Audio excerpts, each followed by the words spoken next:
Ladies and gentlemen, Minister Sturzenegger, dear Federico, welcome to Vienna.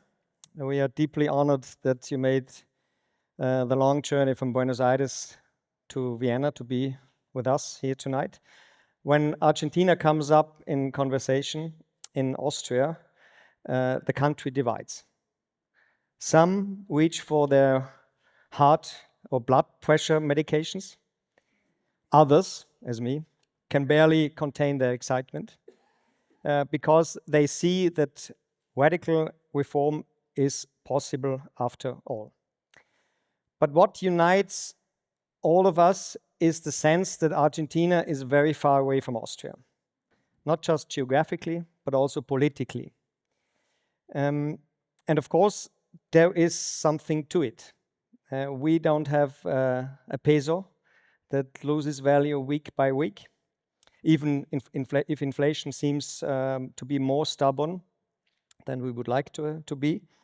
We know nothing of rates of 250% and more by year. Our GDP per capita is about 4 times higher than Argentina's. Even adjusted to purchasing power, it is still 2.3 times as high. Our last sovereign default does not lie a couple of years behind us, but more than a century. So far, so comforting. Less comforting is a look at the core fiscal data. Austria, with public spending of 55% of GDP, is more state-heavy than Argentina was at its darkest. Our budget deficit currently stands at 4.2%.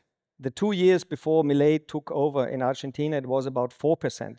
And we in Austria, we are still happy that it's not higher than the 4.2%. The budget deficit in Argentina has been eliminated not by raising taxes and fees, like in Austria, but by cutting public spending. Our public debt to GDP ratio matches Argentina's. On the share of state ownership of listed companies, over 1/5 in both countries. When it comes to the entanglement of state and economy to bureaucracy and overregulation, Argentina needs no lessons from us. It's rather the opposite. While our inflation rates still remain lower than Argentina's, Austria seems to be caught in the same cycle of inflation and stagnation that has plagued Argentina for decades. So Buenos Aires, I would say, is closer to Vienna than many would like to admit. Which brings us to the key question. If the starting conditions are not so different, what can we learn from what's happening in Argentina right now? Our guest today got very clear answers to that question. Federico Sturzenegger holds a PhD in economics from MIT, supervised by Rudi Dornbusch and Paul Krugman, which is a rather interesting combination of economists, I would say. For sure, Paul Krugman could hardly have imagined that one of his PhD students would end up orchestrating the most radical deregulation drives of our time. From 2015 to 2018, Federico was president of the central bank, and since July of last year, he serves as Minister of Deregulation and State Transformation, and he is the architect of Milei's deregulation agenda. Federico Sturzenegger has not come to us to tell how bad things were. He has come to us to tell us what can be done about it. How to get a country back on track after decades of mismanagement. How to read laws not as a lawyer, but as an economist. Asking the simple but decisive question, do we actually need this? Or does this rule mainly protect those who drafted it in the first place? And he will tell us what happens when you act on the answers to all those questions consistently. The results after 2.5 years are, with all that remains open, impressive. And that deserves an honest discussion, not ideological, not reflexive, but with an open mind. Federico, the floor is yours.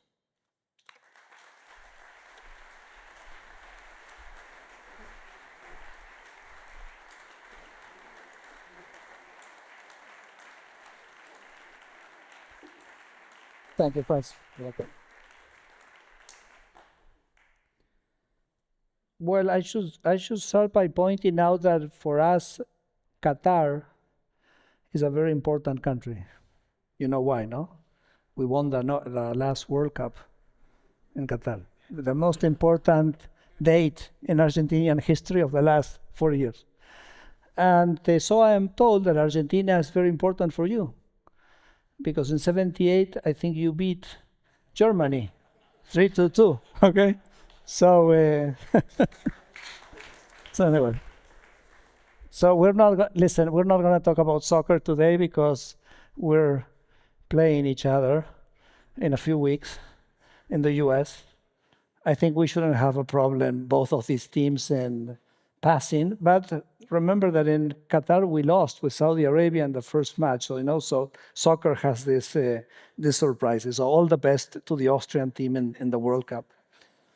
The second reflection I want to do, well, I'm from Argentina, so never ask any economic advice from an Argentine, okay? Because as you know, we've been the worst student in the class for the last 50 years. We never turned in the homework. We got in every fight that we could in any class break. So we're not a role model for anything. But that behavior really took us through a path of stagnation and poverty. I always mention when I was born in '66, Argentina was a country which was richer than Spain.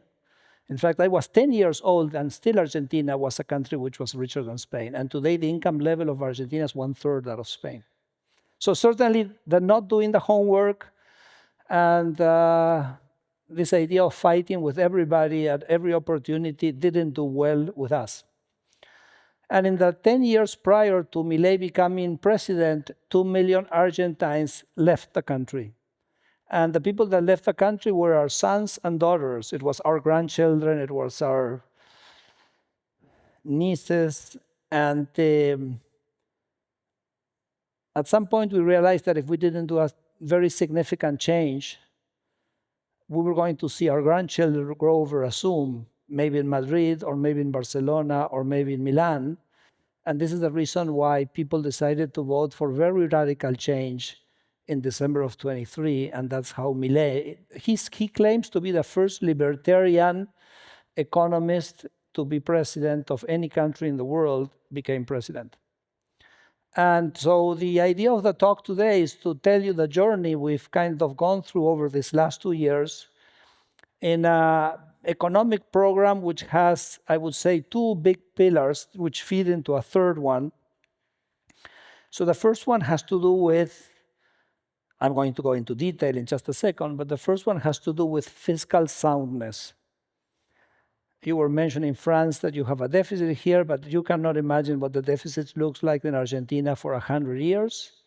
And President Milei say, well, listen, my fiscal rule is very simple. I'm always going to have a fiscal surplus. So he cut government expenditure by 30% in his first month, and he achieved 5% of GDP. He achieved a fiscal surplus, and we've kept the fiscal surplus since then. The second theme is economic freedom, which I think is what brings me more to Agenda Austria. The idea that people free are able to do amazing things, and that the hurdles that people face, much more than the market, much more than technology, much more than the product, are the hurdles that the government puts in their way. So Javier says, I want Argentina to become the freest country in the world. And by the way, I think something right we may be doing, because if you look at the Economic Freedom Index of the Heritage Foundation, Argentina was the country that escalated most positions, both in 2024, which we scaled 25 position in that ranking, and 2025, where again we escalated 25 positions in the ranking. So my presentation is mostly going to be about this agenda. If you want to bring freedom to your people who are in favor, who are against, but most importantly, how do you do it? How do you go about doing it? And we think those two pillars, I said, feed into a third one, which is the respect of property rights, because you can have property rights to be sound and safe in a country if the government is on the verge of fiscal disaster. Because if the government is on the verge of fiscal disaster, sooner or later it's going to do something nasty to your property. It may increase taxes, it may confiscate, it may default, it may expropriate. So there's no security for property rights if the fiscal is under a very weak situation. And also, I would say every regulation is an attack on property. I'll just give you an example, which is very simple. If you're an owner of a piece of real estate, and then someone comes, one day comes a regulator and says, oh, I'm going to put rent controls, or I'm going to put this or that, I'm going to restrict what you can do with the property, certainly that property will have a lower value. It restricted what you can do with it, and therefore regulation very clearly affects the value of your property. And we don't think that you can have sound and prosperous growth in an economy if you don't have a full respect for property rights. And this is really the item in the production function that Argentina could never deliver on. And this is basically the main focus of the Milei administration. So before I go on, let me just show you a few data of what has been happening in the country. Oh, I hope I don't fall here. So let me just show you some data. Here, the upper left, okay, so the pointer I think is not working here. So the upper left graph is inflation. So you see we inherited an economy where inflation was not only rampant, but was escalating. When Milei became president, inflation was running, this is not a joke, at 1.5% per day. Okay, and so it was really escalating. You see, we kind of went close to 300%. Now we've brought this down to 30%, so very successful. The second graph is output. So I'm not showing the last 15 years, but Argentina has been stagnant. I mean, has had no economic growth in 15 years. And then you can see that the economy has resumed the growth trajectory. It grew 6.6% in the first year of the Milei administration and 3.5% in the second year of the Milei administration. If the projections of macroeconomists kind of bear out, he will finish his first term with the economy growing 20%, I repeat, after 15 years of stagnation. And something which is quite interesting is that if you see the graph on the right, its exports, which also had been stagnant for a long time, really they're taking off. And exports are growing at a rate which is 8 times the rate of growth of GDP. So we're kind of in the middle of an export-led growth, which is much more sustainable because, I mean, the world for us is infinite. And this is a new one for Argentina. Well, here in the lower panel, you have the deficit. So you see we were coming from this very large deficit and kind of cold turkey. They were changed from one day to the next. And we kept it that way. And the interesting thing is that, and I'm going to talk more about this in just a second, when you reduce government expenditure, because Milei say, I'm going to have a fiscal balance, but you have 2 ways of achieving a fiscal balance. You can have a fiscal balance through reducing government expenditure, or you can have a fiscal balance by increasing taxes. And Milei say 100%, not 99%. Well, actually, 150% of the adjustment is going to be on government expenditure. And why do I say 150%? Because the guy wants to lower taxes as well. So you have to do more than what you need to balance the budget. Okay? So this adjustment has been done by reducing government expenditure. Now the magic, and I think I'm going to explain that this is the most popular thing that you can do in your life. Look, the most popular thing a politician can do is to reduce government expenditure. Why? Because every expenditure has to be financed. So when you reduce government expenditure, you reduce the taxes that you have to charge people to pay for those expenditures. And reducing taxes is very popular. So for example, when we reduce government expenditure 5% of GDP in 1 month, that meant that we didn't need anymore to have money printing, which was financing half of the deficit. And the money printing was generating inflation. So when we stop printing money, that's how inflation came down. And inflation is a tax on the poor. So when you remove this tax on the poor, the poverty rate plummet. And you see here the poverty rate had reached kind of 52, 53%, has come down to 29%. It's the biggest decline in poverty in the statistical record that we have of poverty rates in Argentina. And this was done because of the chainsaw. By the way, I don't know if you see here, I have a pin, which is a chainsaw, okay, which I wear proudly, my chainsaw. You're supposed to laugh, okay? And so reducing government expenditure through the chainsaw basically allows us to reduce the taxes. An important tax that we reduced was money printing, was the inflation tax, and that basically implied a huge improvement in the actual incomes of the poorest in the society, and that's why poverty fell. So there isn't anything more popular than reducing government expenditure, because Milei says, look, Milei says the politicians are amazing. Look at what the politician convinced us. They convinced us that getting into our pockets and taking the money from us so that they spend our money was good for us. So that the politicians spend our money, they convince us that that's much better than me reducing what the politicians spend so I can give back people and I don't have to take the money out of the people. So he says, Milei, oh, these guys are geniuses, okay? That they've brainwashed our mind and convinced us that giving the money to the politician was good for us. No, man, give me back my money. That I know how to spend it much better than the politicians, okay?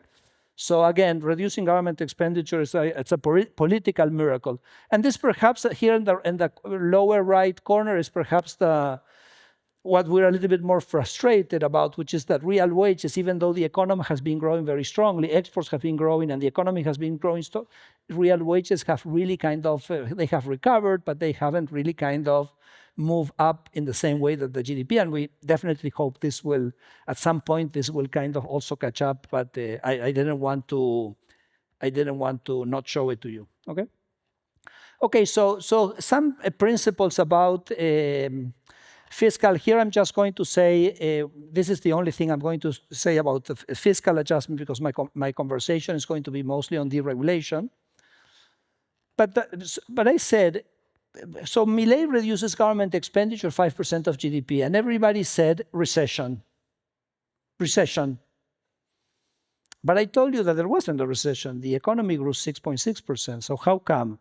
Well, because when you reduce government expenditure and you reduce the taxes that you charge people, then the people are going to spend more if you charge them less. So that 5% reduction was 5% reduction in the taxes that we charge people. I mentioned 2.5% was a reduction in inflation tax. I already mentioned that.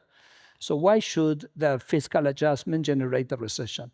And in fact, two very famous Italian economists, Alberto Alesina and Francesco Giavazzi, Alberto from Harvard University and Francesco from Bocconi University, they had studied fiscal adjustments in Europe. And they already had shown that the fiscal adjustments, which are achieved through a reduction of government expenditure, tend to be expansionary.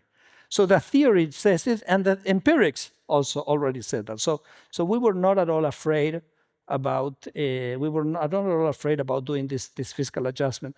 And the other thing that is interesting is I already explained how reducing the government expenditure helps reduce the taxes. So the other thing which I think is interesting is that the adjustment in government expenditure is a political asset, not a political liability. And in fact, in the midterm elections, 2 years into the term, we won the elections by a landslide. Of course, if you took these taxes away from the poor particularly.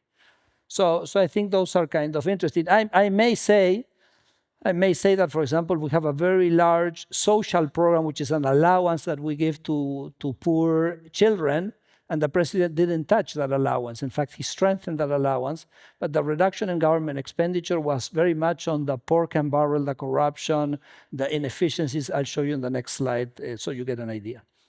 The second big theme I talk about economic freedom, which is the deregulation agenda. And I want to say the following, that first of all, the deregulation agenda is an anti-corruption agenda. because each regulation is an opportunity for some. I probably here in Austria you don't have this problem, but this is a serious problem in Argentina. But well, I don't know.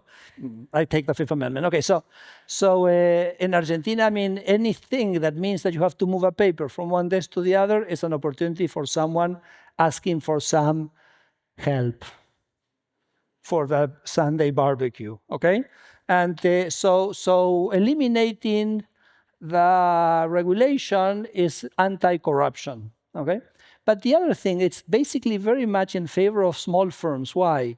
Because all the regulations, 100% of the regulations are anti-competitive because they generate a cost, and they generate a cost of entry. So they restrict, but 100%, there's no one which is not that.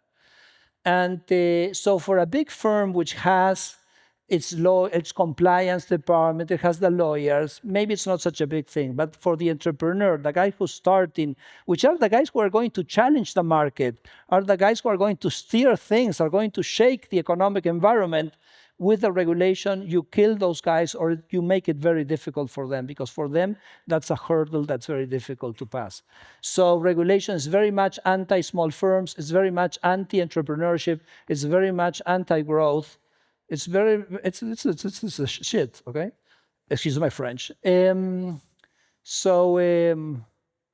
know, I like when Elon Musk, if you read the biography of Elon Musk, and he's working with the engineers in Tesla, and he says, the best peace is no peace.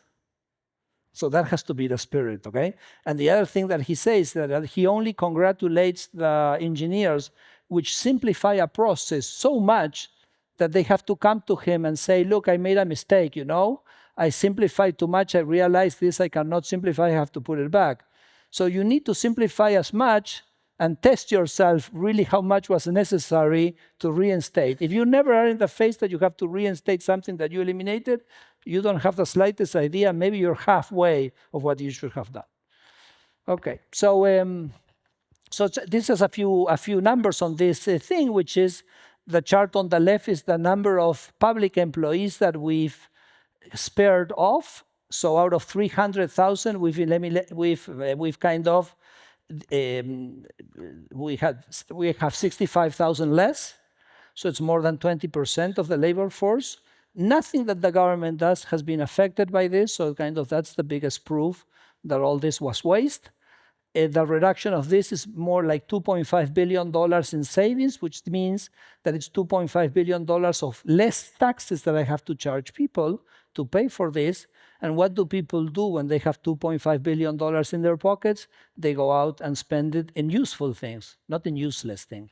Because here, by taking the money to giving it to the politicians, we're spending the money on useless things. Okay, we give it back to people and they spend it on things that they want to spend it on, and that's useful. Okay, so this is kind of the jobs. And then what I have here on the right is my deregulation effort. I've eliminated 15,000 regulations. How do I measure a regulation here? It's when you go to a law, and the law has an article which obliges the private sector to do something. Oh, you have to register here, or you have to do this, or you have to do that. Well, when I eliminate that article, I count that as a deregulation. We've done 15,000 of those. So I think it's really kind of one of the most ambitious, aggressive, and successful deregulations. By the way, right now, as we speak, the Chamber of Representatives is voting a law that I sent to Congress. I didn't know it was going to vote exactly when I was speaking here, okay, when we arranged this with Franz 6 months ago, and which eliminates out of 100 laws. So I kind of got rid of 100 laws. So I will let you know when we finish in the dinner if I got the votes or not. Yeah, we have the votes. I'm pretty sure we have the votes. Okay. Anyway, so let's talk a little bit about regulation. And the first thing I want to let you know is that, or I want to share with you, and I don't know again if we can bring this completely to Austria or not. So this is for Argentina. That regulation is not the result of a benevolent central planner thinking how to do good. It's not that. Regulation is most of the times the result of some interest which uses the state as a vehicle to generate a regulation that benefits them. And I'm going to give you an example in the next slide, which I think is pretty clear on this. And I say that these interests, which kind of build this regulation, they operate as velociraptor. Everybody saw the Jurassic Park movie, correct? Raise your hands. Everybody has seen the Jurassic Park, okay? Great movie. So I remember that the guy which was taking care of the velociraptor said, these guys are very smart, and they test the fence. They constantly test the fence until they find the weakness in the fence. I don't know if you remember that line in the movie.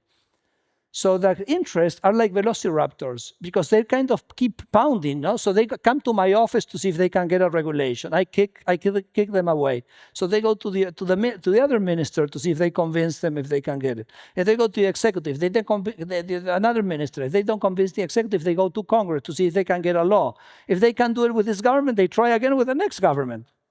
And eventually, they kind of break the fence and they get the regulation which provides some privileges for them. And then you're doomed, because once you have that privilege, you create rents. And then they use these rents to perpetuate the protection. So once the velociraptor has broken the fence, there's no way to put in the genie back into the bottle, okay? Because the rents kind of are used to sustain this, okay? So not a central planner.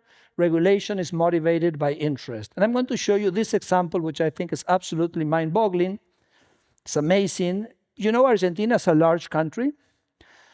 There are only 47 million Argentines. If you place Argentina over Europe, it stretches from Portugal to Estonia. So you get an idea of the size, okay? 47 million people, so very thinly populated. Yet in Argentina, it was forbidden, the government had forbidden the use of satellite internet, say Starlink, to name a household name or the most successful company. And you say, why on earth?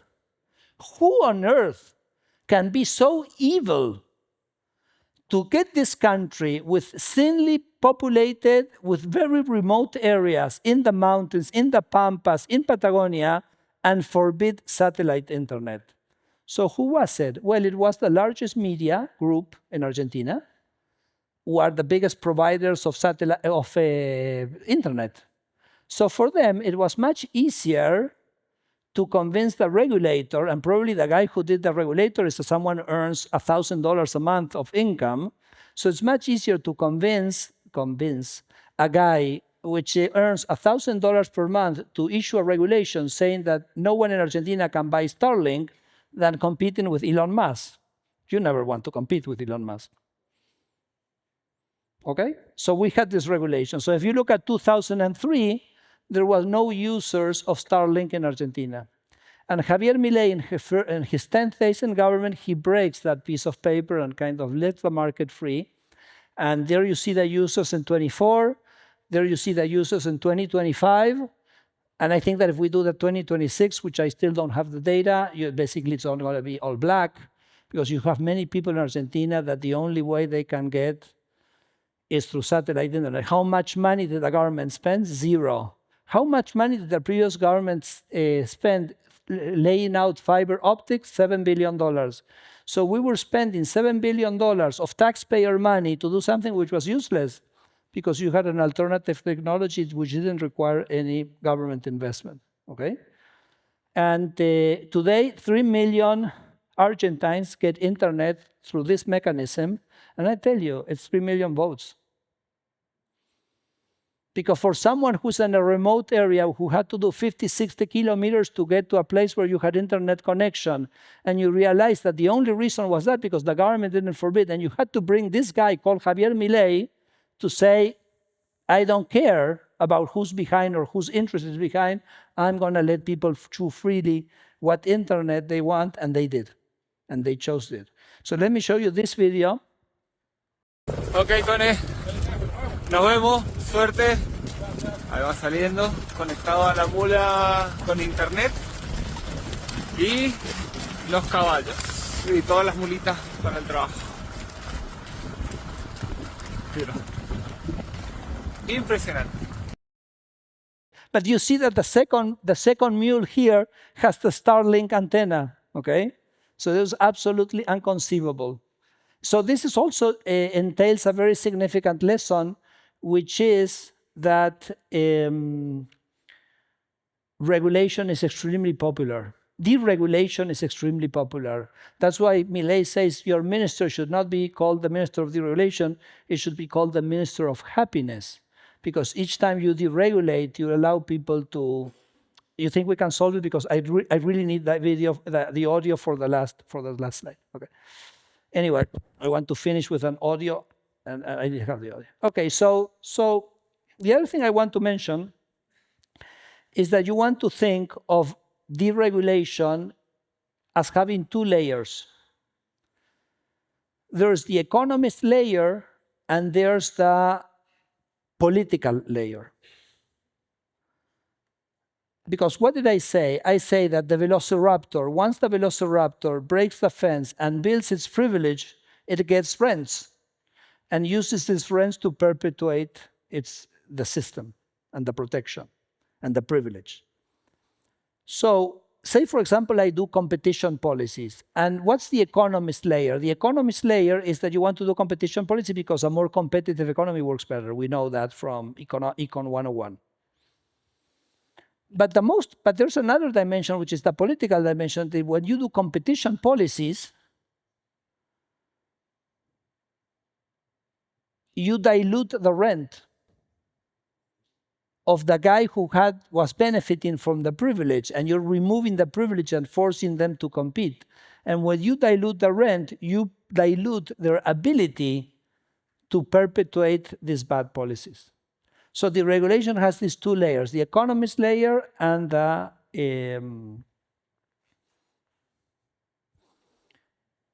political layer. Let me give you an example. In February, we passed a labor reform in Argentina. First government since the return of democracy in '83, which was able to pass a labor reform.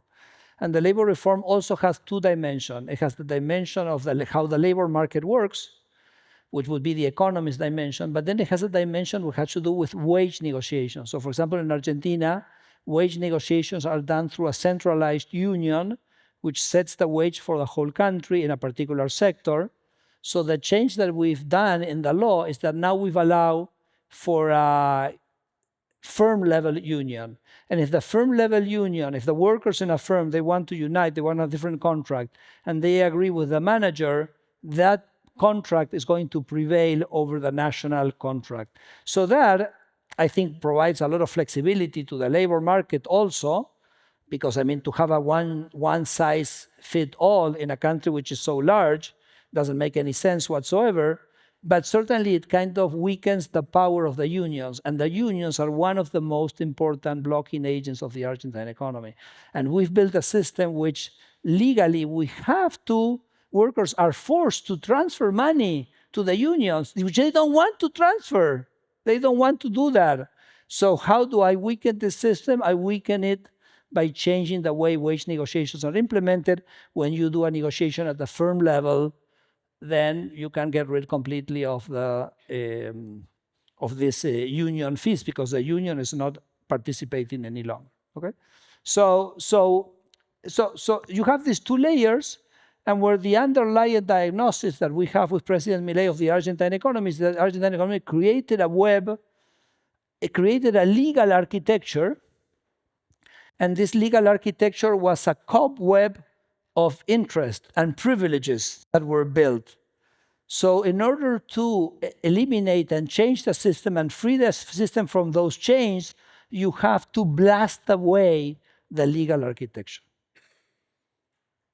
You have to change the legal architecture, you have to change the laws. Okay, so we basically, when you change the law, you generate competition, you dilute the rent, you unleash freedom and growth.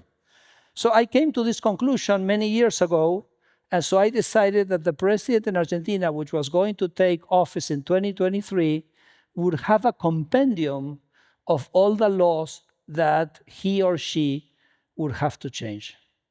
So I started a project 2 years before December 2023, after we started in May of 2022, and our project was that we were going to review all the laws of Argentina, and we were going to classify the laws in laws that had to go, like the 100 that I have in Congress right now being voted, laws that were okay and the laws that had to be changed.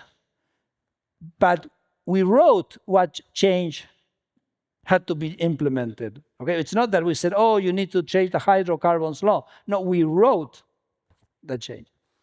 Okay, so we worked for 2 years, and by December of 2023, we had everything mapped out. So we had the laws that had to go, and we had a proposed change in the legislation of the laws that we thought had to be changed. Okay. Now, why I think this is very important? This is very important because of something that I called the principle of Marx. I made this up, okay? It's the principle of Marx. So I put this up, and you may think I'm referring to Karl Marx, but not, actually not. It's not Karl Marx I'm talking about. So you may think I'm referring to Groucho Marx. I think even the age group of this audience, I'm safe to say that you know who Groucho Marx is, okay? No, it's not Groucho Marx. So I'm actually talking about Daniel Marx. And you say, who is Daniel Marx? And I say, Daniel Marx is a friend of mine whose last name happens to be Marx, okay? So what's the story of, what is the Marx principle? So in 2001, I was Secretary of Economic Policy in the national government, and Daniel was the Secretary of Finance. So one day we have a very big discussion with the finance minister, which was a legendary figure. Some of you may have heard the name, a guy called Domingo Cavallo. Okay? So he was the finance minister, so we have a big fight, which lasted maybe 4 hours, sweating, and we were discussing A or B, A or B, A or B, 4 hours discussion. We finally conclude we have to do A. Fine. Next morning, the minister signs the bill, or the whatever it is that he had to sign, and it was B. That's it. So I go running to Daniel, and I say, Daniel, what happened? I mean, didn't we decide A? Didn't we say, yeah. So someone tricked us. No, he says, no, what happened is that Horacio Liendo, which was the legal secretary of Cavallo, had come to Cavallo with a decree, and the decree said B. So Cavallo, he has the paper in front, he has to act, A, B, sign B. So what is the lesson? And I think this is the most important thing I've learned in politics, which is that the person that wins the debate is the person that puts the paper on the table. I mean, having great ideas and do this, do that, useless, completely useless. What you have to put on the table is the paper that the politician needs to sign to proceed. And if you are the one, and because no one is going to do that job, everybody has great ideas, but then you have to sit down and work the thing. It takes a lot of work. So you know nobody's going to do it. So whoever puts the paper on the table is going to win the debate. So you've won 85% of the intellectual debate, no, not 85, 95% of the intellectual debate by putting the table, because you force everybody else to discuss on the basis of your proposal. So they may touch things on the margin, but you've already won the debate. So this is my principle of Marx, and I said I'm going to do the principle of Marx to a galactic level, okay? Which is I'm going to do the principle of Marx on the whole legal system of Argentina. So what I'm going to tell you is how did I did that in 2 years with 7 people, 4 law students of the university where I was teaching, which is Universidad de San Andrés, a constitutional law professor, and my TA from my Principle in Economics course.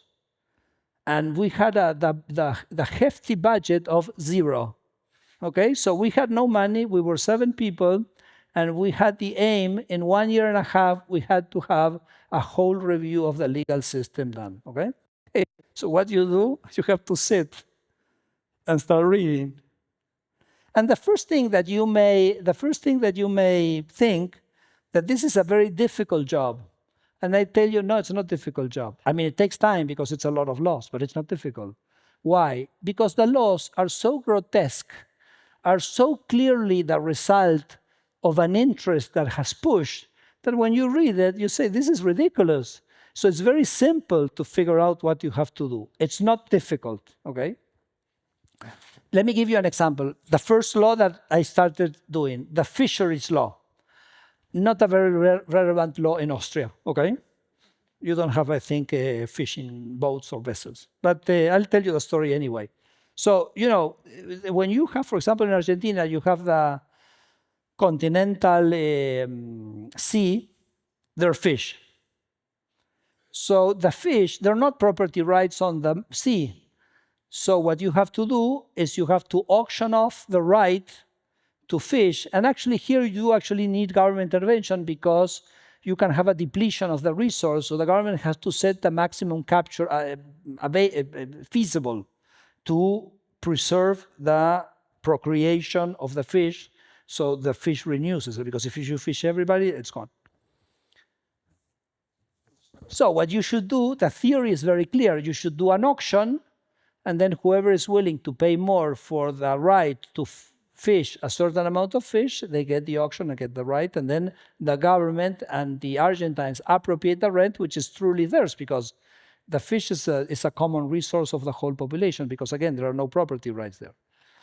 So the fisheries law was a law which was made in the late 60s by the military dictatorship, and the military dictatorship couldn't care less about the appropriation of the rent. What they wanted were boats.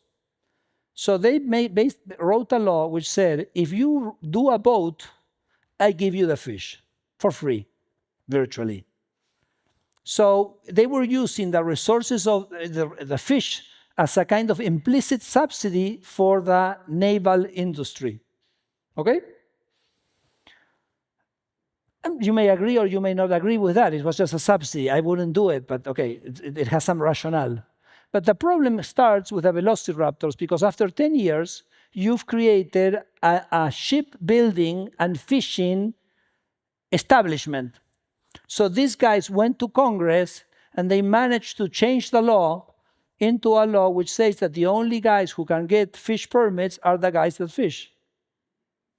So they locked in the system completely, okay? So basically you have 15, 20 companies which are fishing our fish for free, laughing at us, and we Argentines are a laughing stock because that happens, okay? By the way, we tried to change this law in the basis law at the beginning of the Milei administration, and you know how many votes I got in Congress to change this law, which was basically the proposal was that when the current concessions expire, because Milei doesn't want to affect any property right, but when they expire, there was going to be an auction among Argentine vessels.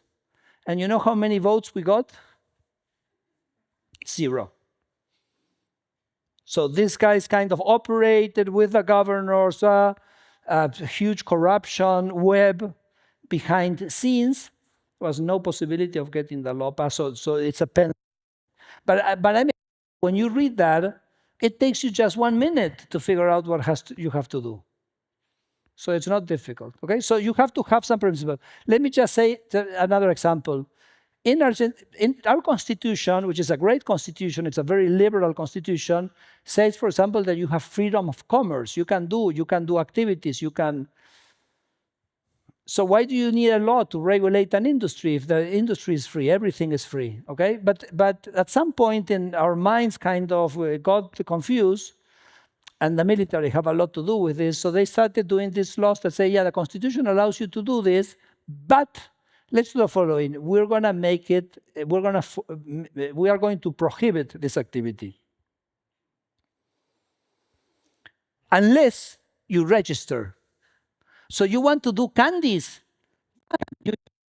The Constitution says I can do candies. No, you can only do candies if you register as a candy producer, okay? Now if you register as a candy producer, fine, you can do all the candies that you want, okay? So you create a registry of candy producers, you create a government agency to manage the registrar of the candy producers, and a number of sanctions for those candy producers which have not signed in the registrar. And you find this over and over and over again, and you say, why the heck do we need a register of candy producers?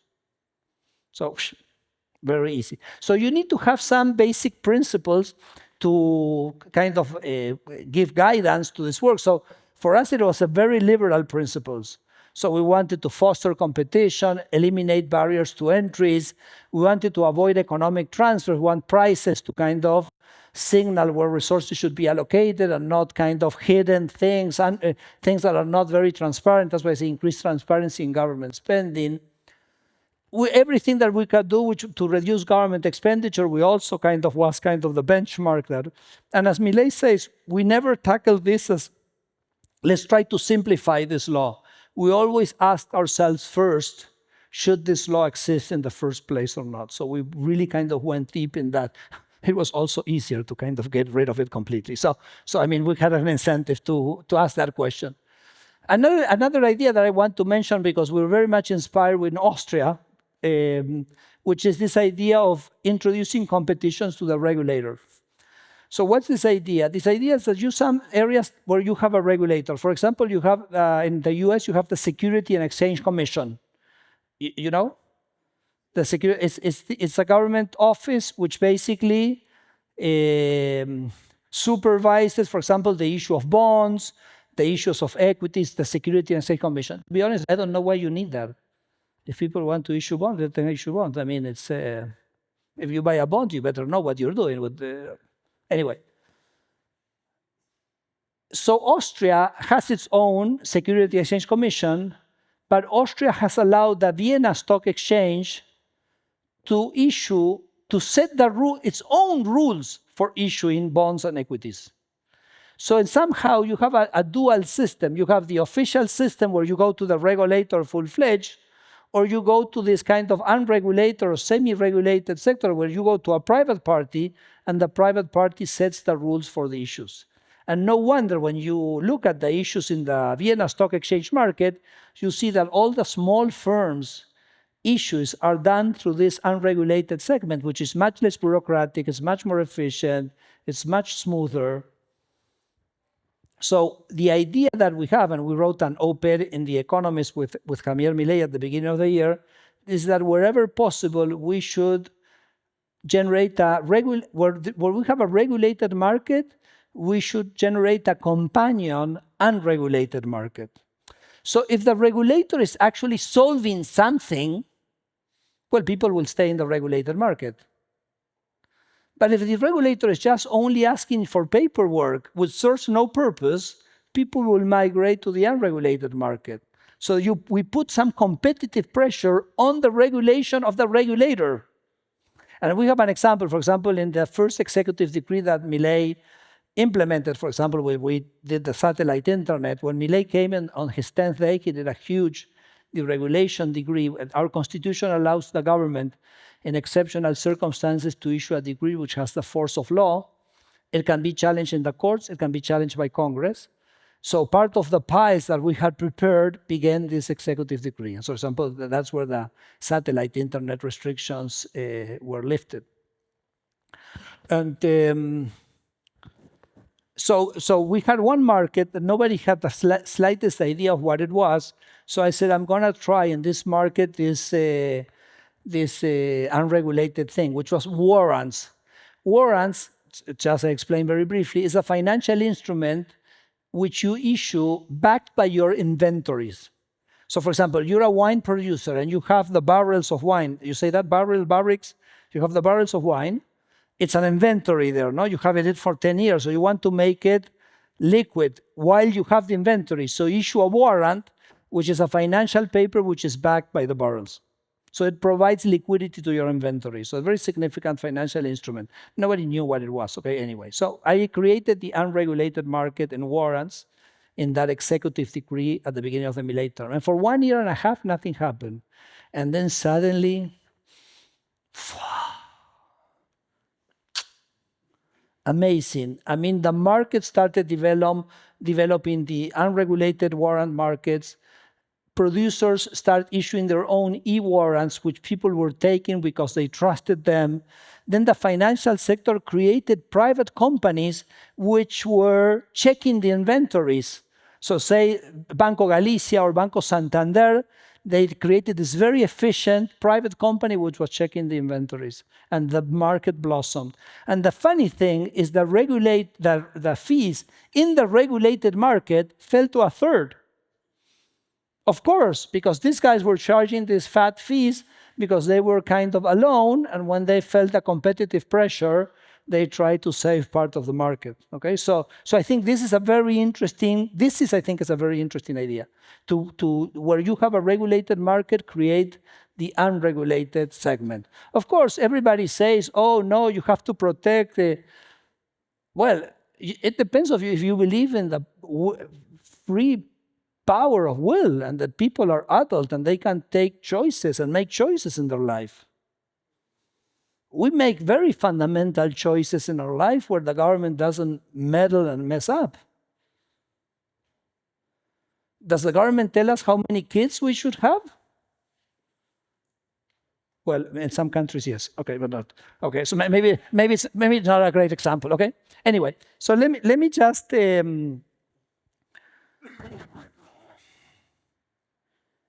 connect the economic theory with the practice of deregulation. So what I have in this slide is a number of things in the economic theory which supposedly are justifications for regulation. And I'll try to argue that they're not good justifications for regulation. So let's challenge the theory of regulation as much as we can. So let me start, for example, with asymmetric information. Asymmetric information was a concept which was put in economic theory by an economist called George Akerlof. He wrote a beautiful paper in the Quarterly Journal of Economics. He won the Nobel Prize for this idea. So what this idea is, and I think of a market where there's the buyer and the seller have different information. For example, the used car markets. So I'm selling a used car. The guy who's buying the car doesn't know as much about the car as I do who I'm selling. So you say, why is this guy selling the car? Well, maybe the car has a problem, correct? So it lowers how much I'm willing to pay for the car. Now, because my valuation falls, then the guy who has a good car says, well, maybe I don't sell it because they're not paying anything for the car. So the good cars get out of the market. But then if the good cars get out of the market, then the guy who's buying, then they know for sure that the cars are bad cars. So they lower further how much they're willing to pay for the car. And you see that it's a process that it may unravel and the market may disappear. Was it understood? More or less? Yeah? ¿Se entendió? Yes? Okay. So whenever I talk with a regulator, they say, oh, asymmetric information, so we have to regulate. I say, well, is the used car market in the US regulated? No. But wasn't it the thing that was used to justify the concept? Well, I mean, the market has ways of solving the asymmetric information. You have dealerships, you have guarantees, you can go to a mechanic. So in what sense do you think that government intervention is going to be better than the ways the market has to solve this problem? So we have to be very careful. It's not that because we have a market failure, we have a blank check that justifies regulation. You have to show that regulation is going to be better than the market solution to that. So once I gave a talk and someone said, market fails, use markets. Externalities. Externalities is a typical case that for justification for intervention, because the typical example is bees and, say, fruit producers. So if you have a bee production, they go and pollinize the trees. So the honey producer has a positive externality on the producer of fruit, correct?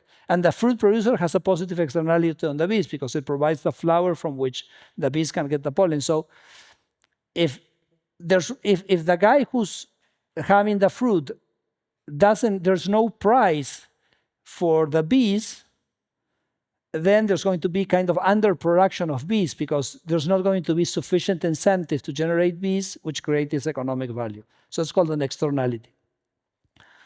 Well, can the market solve the externality? Well, Ronald Coase, a very famous economist, also won the Nobel Prize. He said, let people negotiate, and then people will negotiate and solve the externality problem. The example I have here is an Argentine company called Biflo. And what these guys did, they kind of enslaved the bees. Sorry, if there's someone from the Green Party, please forgive me, okay, or the animal.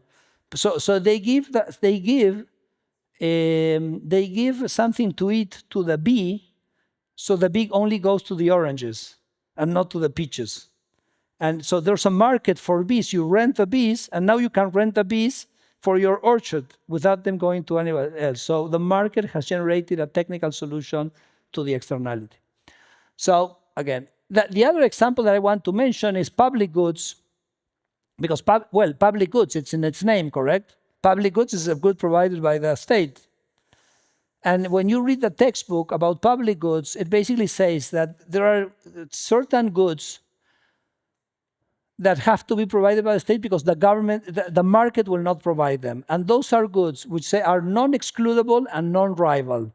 Non-excludable means that if someone buys the good, other people can consume it without paying for it. I'll give an example in just a second.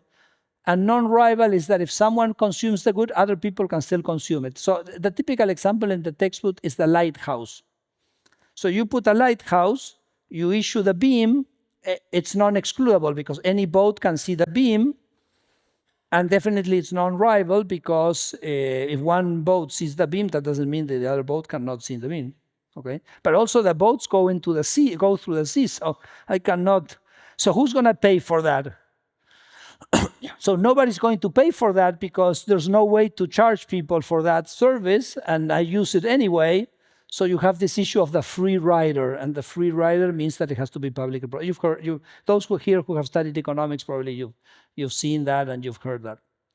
Well, there's a very famous paper by Ronald Coase, the economist I just mentioned a while ago, about the lighthouses in the US in the 19th century, and he found, oh surprise, that they were all private. So you say, look, it's impossible. How can they be privately provided? The lighthouses, we said it's non-excludable and non-rival. Well, who were providing the lighthouses? The nearby ports. The nearby ports needed the lighthouses so that people could sail safely into the port. So if I define the good as lighthouse, it can be privately provided, but it's not the right definition of the good. The good is port services, and port services includes a lighthouse. So we have to be careful when someone say, oh, this should be publicly provided. It's not so clear to me. So we want to be careful about that. Well, competitive regulation I've already mentioned. Let me tell you this story, which is totally amazing. So in Argentina, we have a beverage, which is called yerba mate. It's like an energizing weed that we drink, like a Red Bull South American version, okay? So this is an industry which is in the northeast of Argentina. It's very competitive, thousands of producers, tens of thousands of producers, hundreds of brands, distributors, etc. So what does the government do when you have a competitive industry? It transforms it into a monopoly.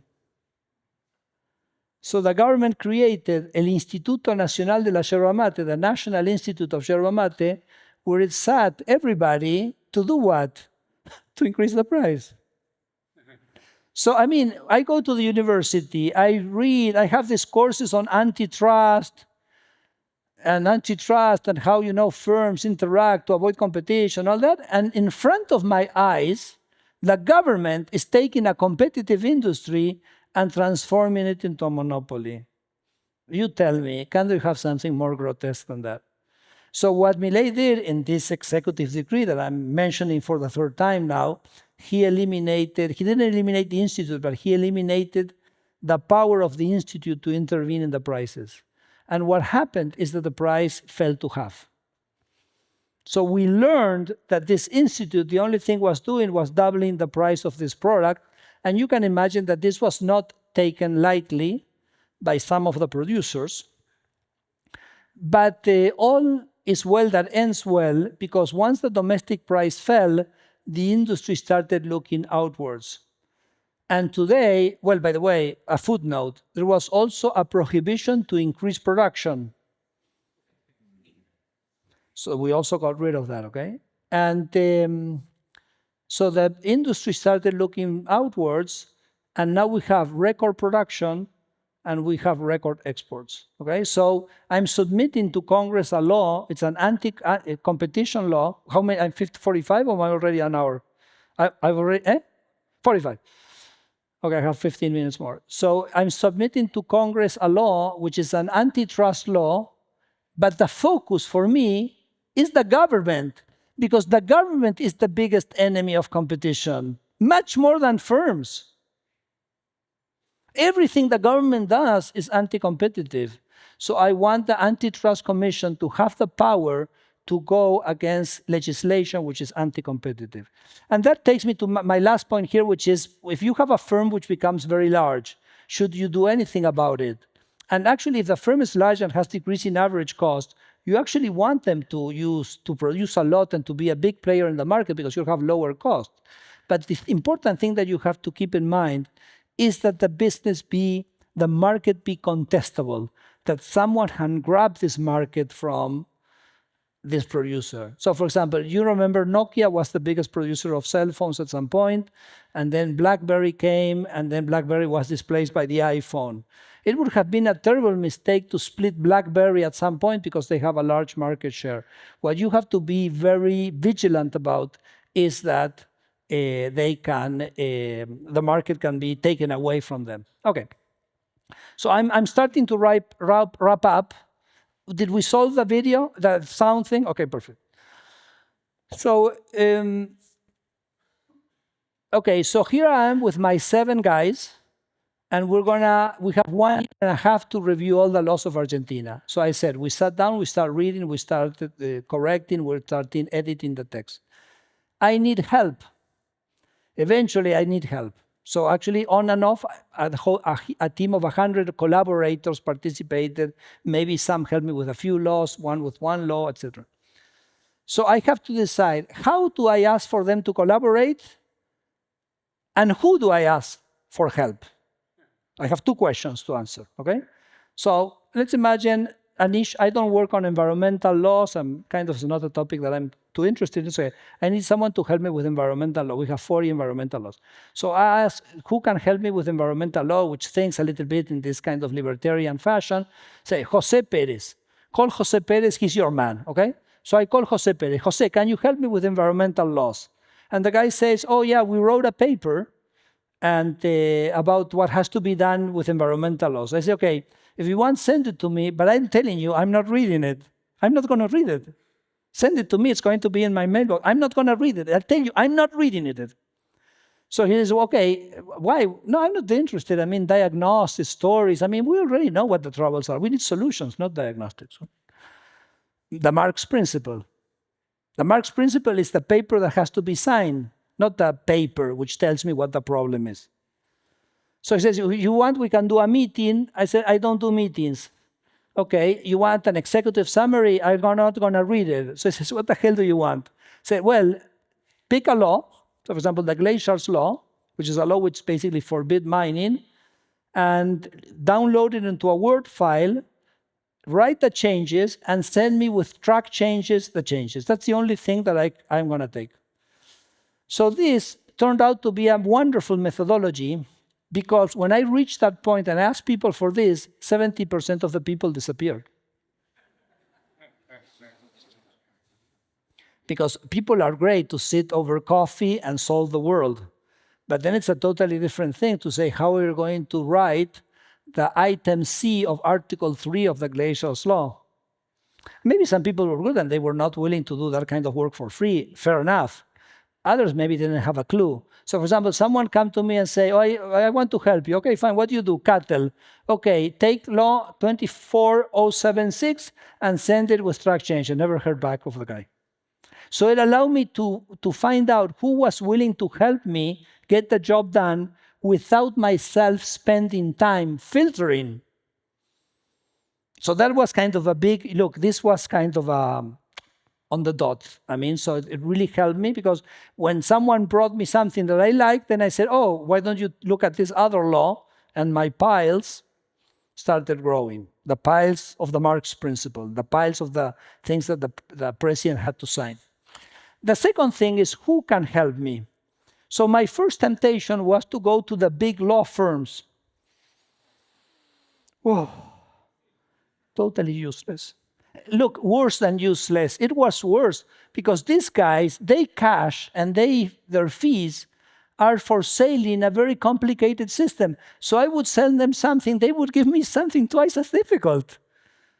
But no, useless. I tried twice, I forgot. These guys are totally useless. They're never going to tell me how to simplify a system. And in fact, so the second alternative is the expert. Useless. Because the expert has already so much of his human capital vested in a system that probably he will try to improve it on the margins, that he'll never tell you, get rid of this. This is total bullshit. That's my job, okay? Anyway, so who helped me? The victims. So say the commercial lawyer, who was fed up, who knew all the paperwork he had to file, and he knew it was totally useless because nobody looked at it. The victims of the system were the guys that did the job with a challenging mind, with a revolutionary mind, and this was the profile of people that helped me, okay? So, and the end product was this.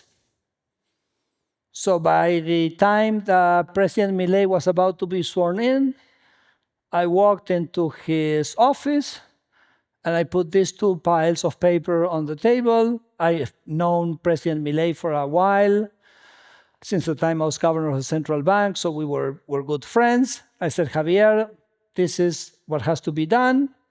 And we had a 6-hour meeting where we went over everything that was in this project. And then this was a fundamental input of two pieces of legislation, the executive decree that I've already mentioned several times, and the basis law that we sent to Congress 10 days later, which were a little bit of a political shock because it's like you have this outsider that comes, and a lot of people said, well, this guy have the team, will have the energy, will have the preparation to get a reform agenda on the table. And then on the first 20 days of the government, we issue the executive decree and we take the basis law, and it was a big shock to the political system. And they had to bend because we were just coming from an election where the president had been elected with 55% of the vote. So we got a tremendous amount of reforms done. And I call it the surprise factor, because you have to act fast before those interests even have time to react. So this was so marvelous, okay? Here you have, so I'm finishing now, Franz, but just show you some effects of the micro deregulation. No? So for example, here I have the price of the yerba mate, which I mentioned, that you see how it fell 50%. Here is the price of clothing, the price of appliance, the price of iron, the price of medicine. This over here is a fantastic example because we had a rent control law.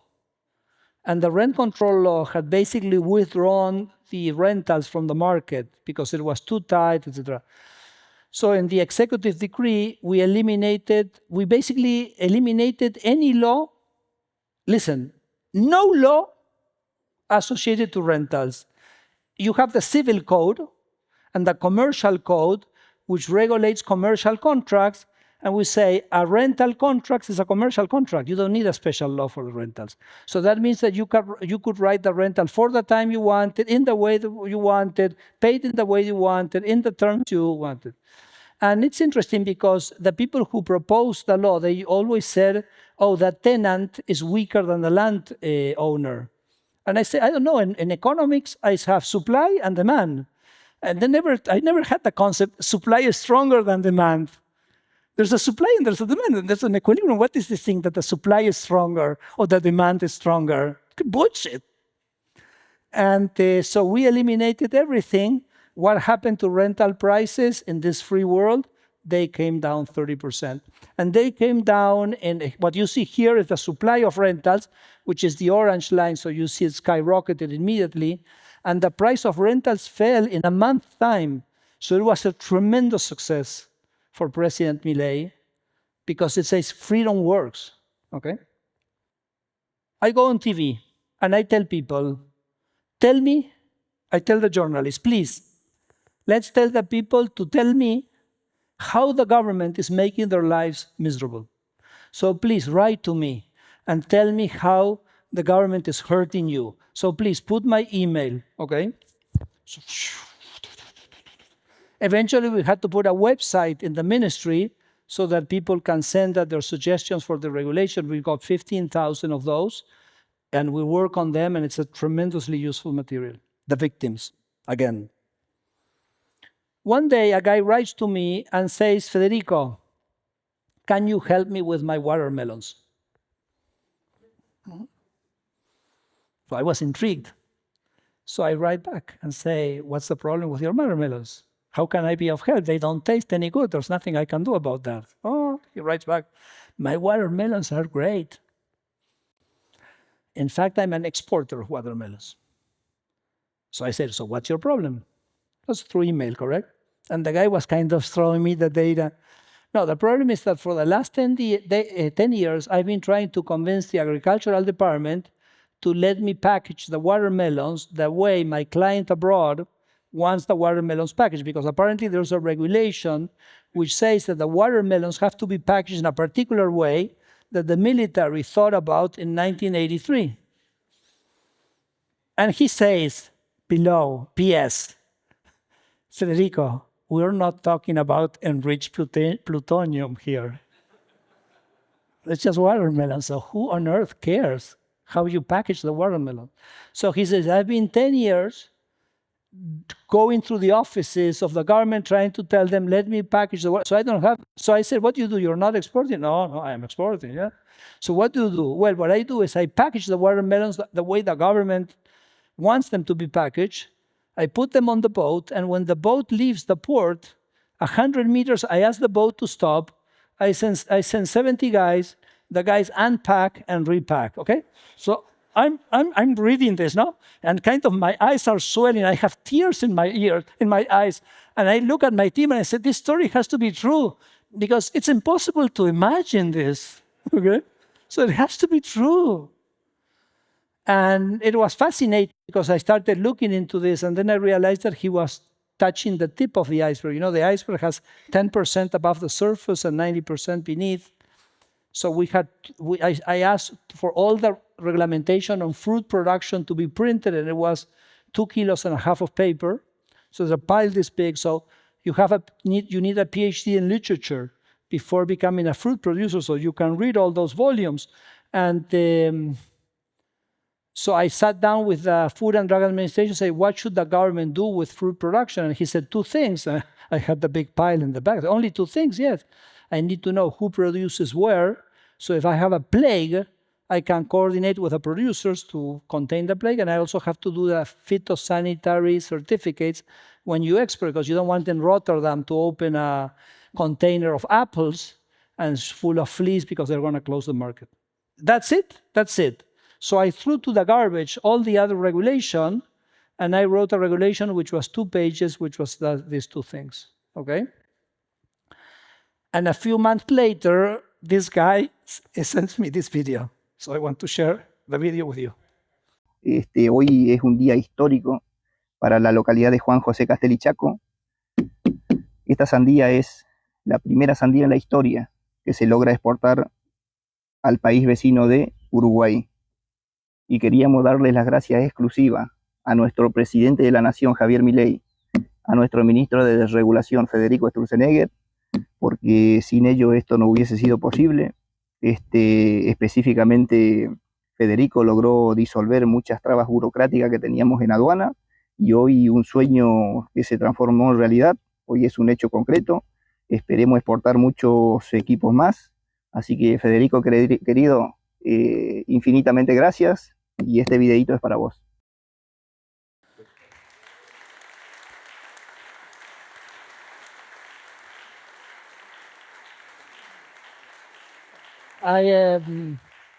It's fantastic.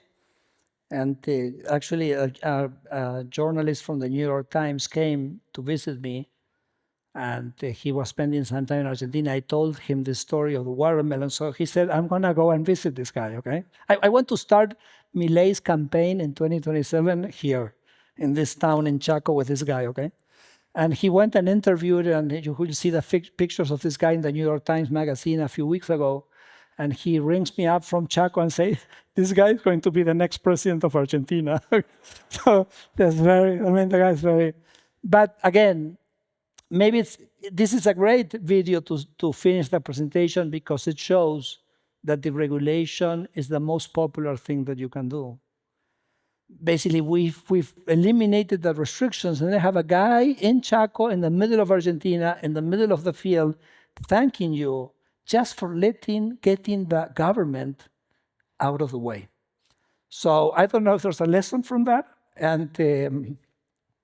but certainly in the case of Argentina, as I said at the beginning, the economy has grown 10%, exports are growing 8 times as fast as output, and a lot of it has to do with the fact that we freed the Argentines to be able to do all the great things that they can do.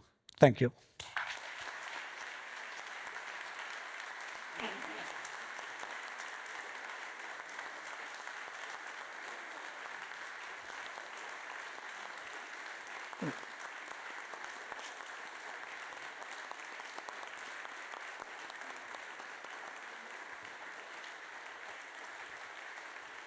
Thank you. Thank you so much.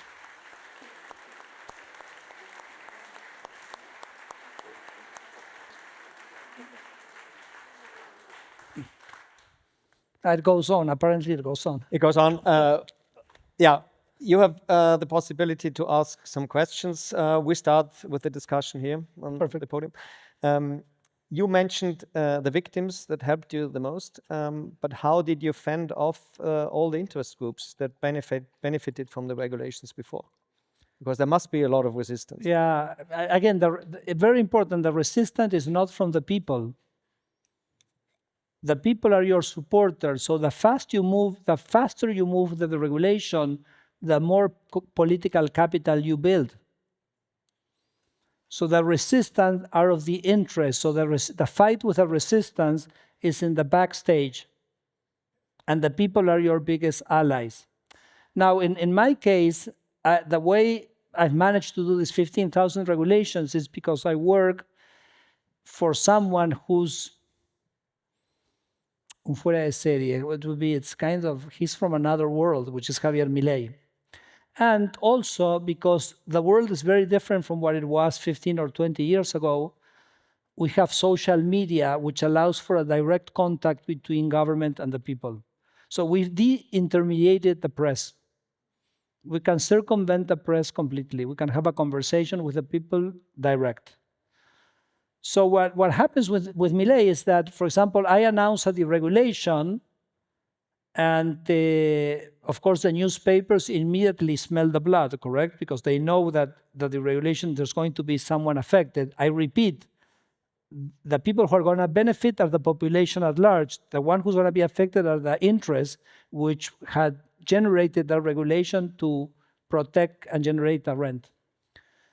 And as soon as it gets in the newspaper, President Milei is retweeting that news supporting the deregulation. And that for me is a formidable, I mean, that's all I need. Because these guys say, who am I going to lobby in the government when President Milei himself is endorsing the deregulation? So it somehow kind of dilutes the resistance of this interest. I tell Javier, it's like you're walking ahead of me with your machete and you're clearing the path ahead of me. And the reason I can move fast is because you're doing the heavyweight, because I'm just kind of operational. You're making it operational. But he's kind of taking the brunt of the political support for the deregulation. So you need someone like that, which is totally convinced, 100% convinced about the need of freedom in Argentina. And in fact, he has this dream of showing to the rest of the world that freedom works. But he's my biggest ally, and without him, I would not have been able to do anything. So So I think that's a very special aspect of Argentina. And then you have some business people, they accommodate, they say, oh, wait, we had this rents for 40 years. Okay, we turn the page, we do something else. And then you have others that fight. And I love the fights. So it's the backing of the president, Yes. and it's the creating your own media Communication channel. Communication channels. Yeah. Whenever we talk about Argentina and Austria, then the political reaction is, this is so different because here it's so much more complicated. There are 3 parties in government, and here, and to get a majority. But in Argentina, it's very complicated also. Eh? Yeah, I just wanted to say because you didn't even have a majority in parliament. Yeah. And you erased a lot of jobs in bureaucracy. You cut public spending by 30% in the first year. So how was that possible? No, but I mean, that's very popular. Because people were fed up of paying with their taxes, all these guys which were doing nothing. I mean, for example, we had a Ministry of Social Development, and then there was a parallel minister with 3,000 guys. Where are these guys? Nobody could find the guys, and they were all getting a paycheck. So people are saying, finally, someone that comes and says, we're not going to continue financing with our taxes this thing. So no, I mean, but you didn't have the votes in parliament. I'm not saying that you can make the argument here in Austria. I'm just telling you what it is in Argentina, okay? Argentina, the government had grown itself too much with useless thing, with a lot of politics and political appointments, and people were fed up, and they were waiting, praying for someone to come to cut all that thing away. And so no, that was not. So actually, it's the most popular thing that you can do. But the opposition had to vote for it. No, well, well. That's the surprise factor, because we did the executive decree, we did a huge deregulation of the economy. And then we did the basis law, which was a little bit chopped down and cannibalized in Congress. We discussed it 7 months before it got approved. But for example, there I had a change in the employment law, the public employment law.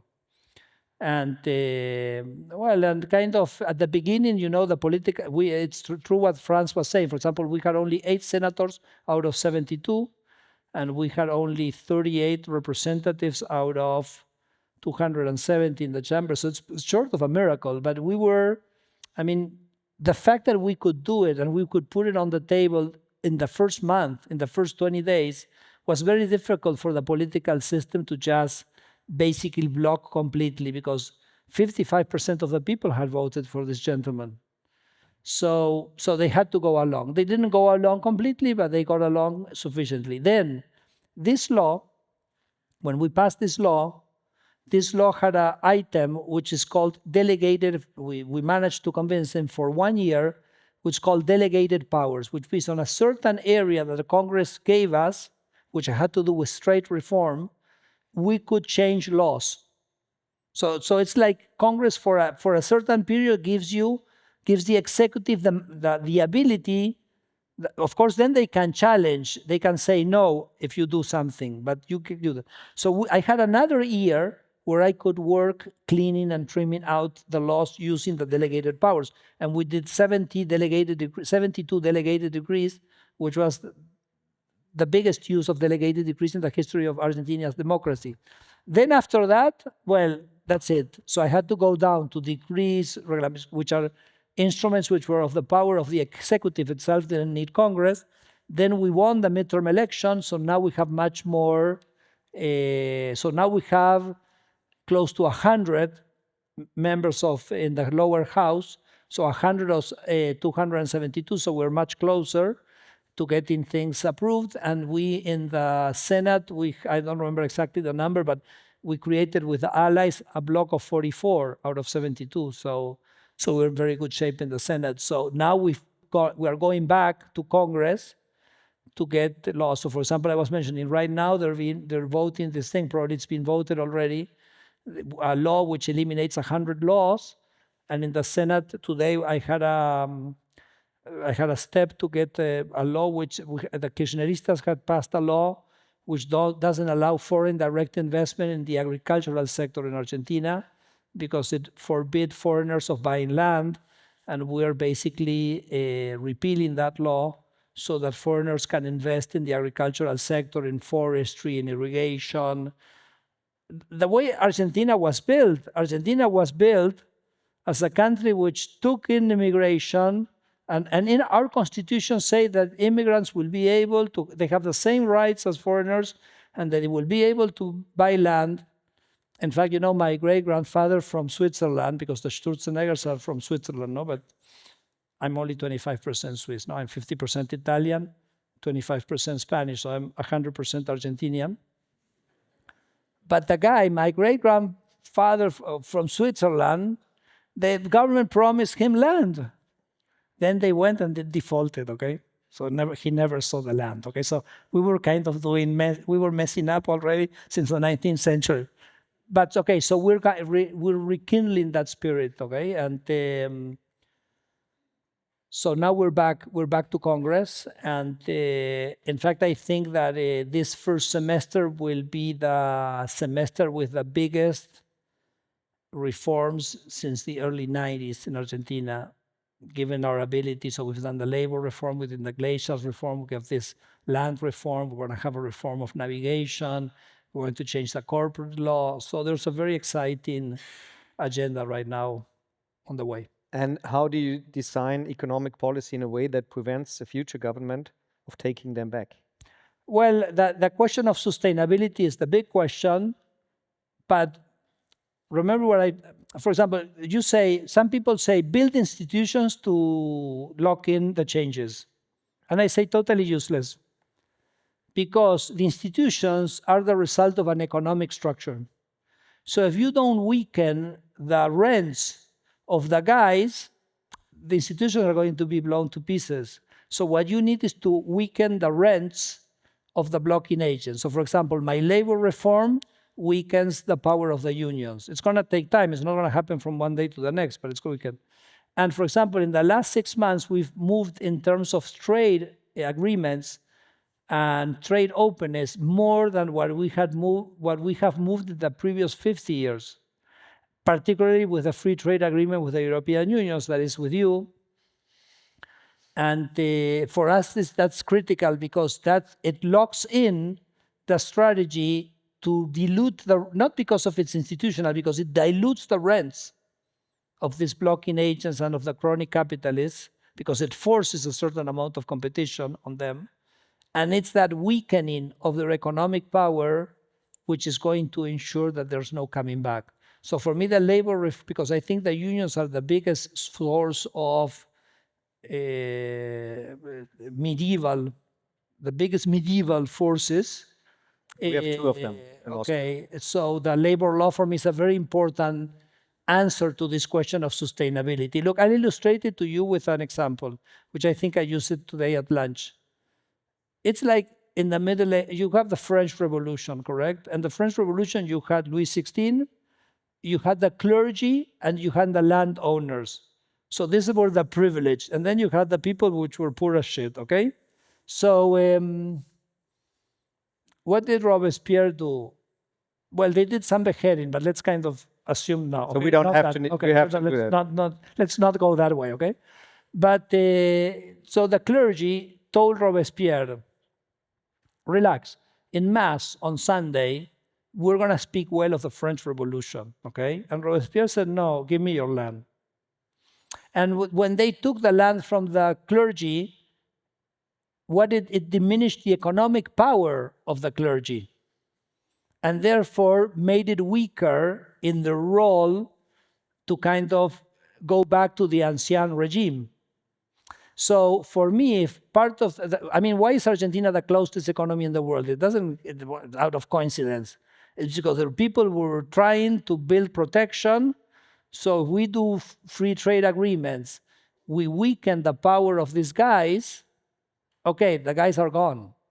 And that's what's going to ensure the sustainability. So I say the free trade agreements and the labor reform is the biggest progress in undermining this system of privileges that we've done since the system was created in the late 60s. So, the job is not nearly closely done, but it's interesting. I think we're on So before you have the possibility to ask questions, one point I took from your speech was also that it's not just enough to get rid of regulations. You have to get rid of people in bureaucracy, because otherwise they invent new. Oh, yeah. No, if people don't have anything to do, they'll find a way of bothering the private sector. And they'll believe that they're doing good. It's not that these are evil people, but also if you don't have a job and you want to remain sane, you have to find something to do, correct? So, yeah. So, yes, there are... Maybe we can have a microphone? Yes, there's a microphone coming. And I suggest, Franz, I suggest that we take 3 or 4 questions. Good. And please, questions as brief as possible, because I think there are many Let's questions. take 4. No. Der Engelberg ist der Erste gewesen, der aufgezeigt hat. Dort. Very quickly, I couldn't follow how the unions reacted to your initiatives. How did you deal with possible strikes, whatever?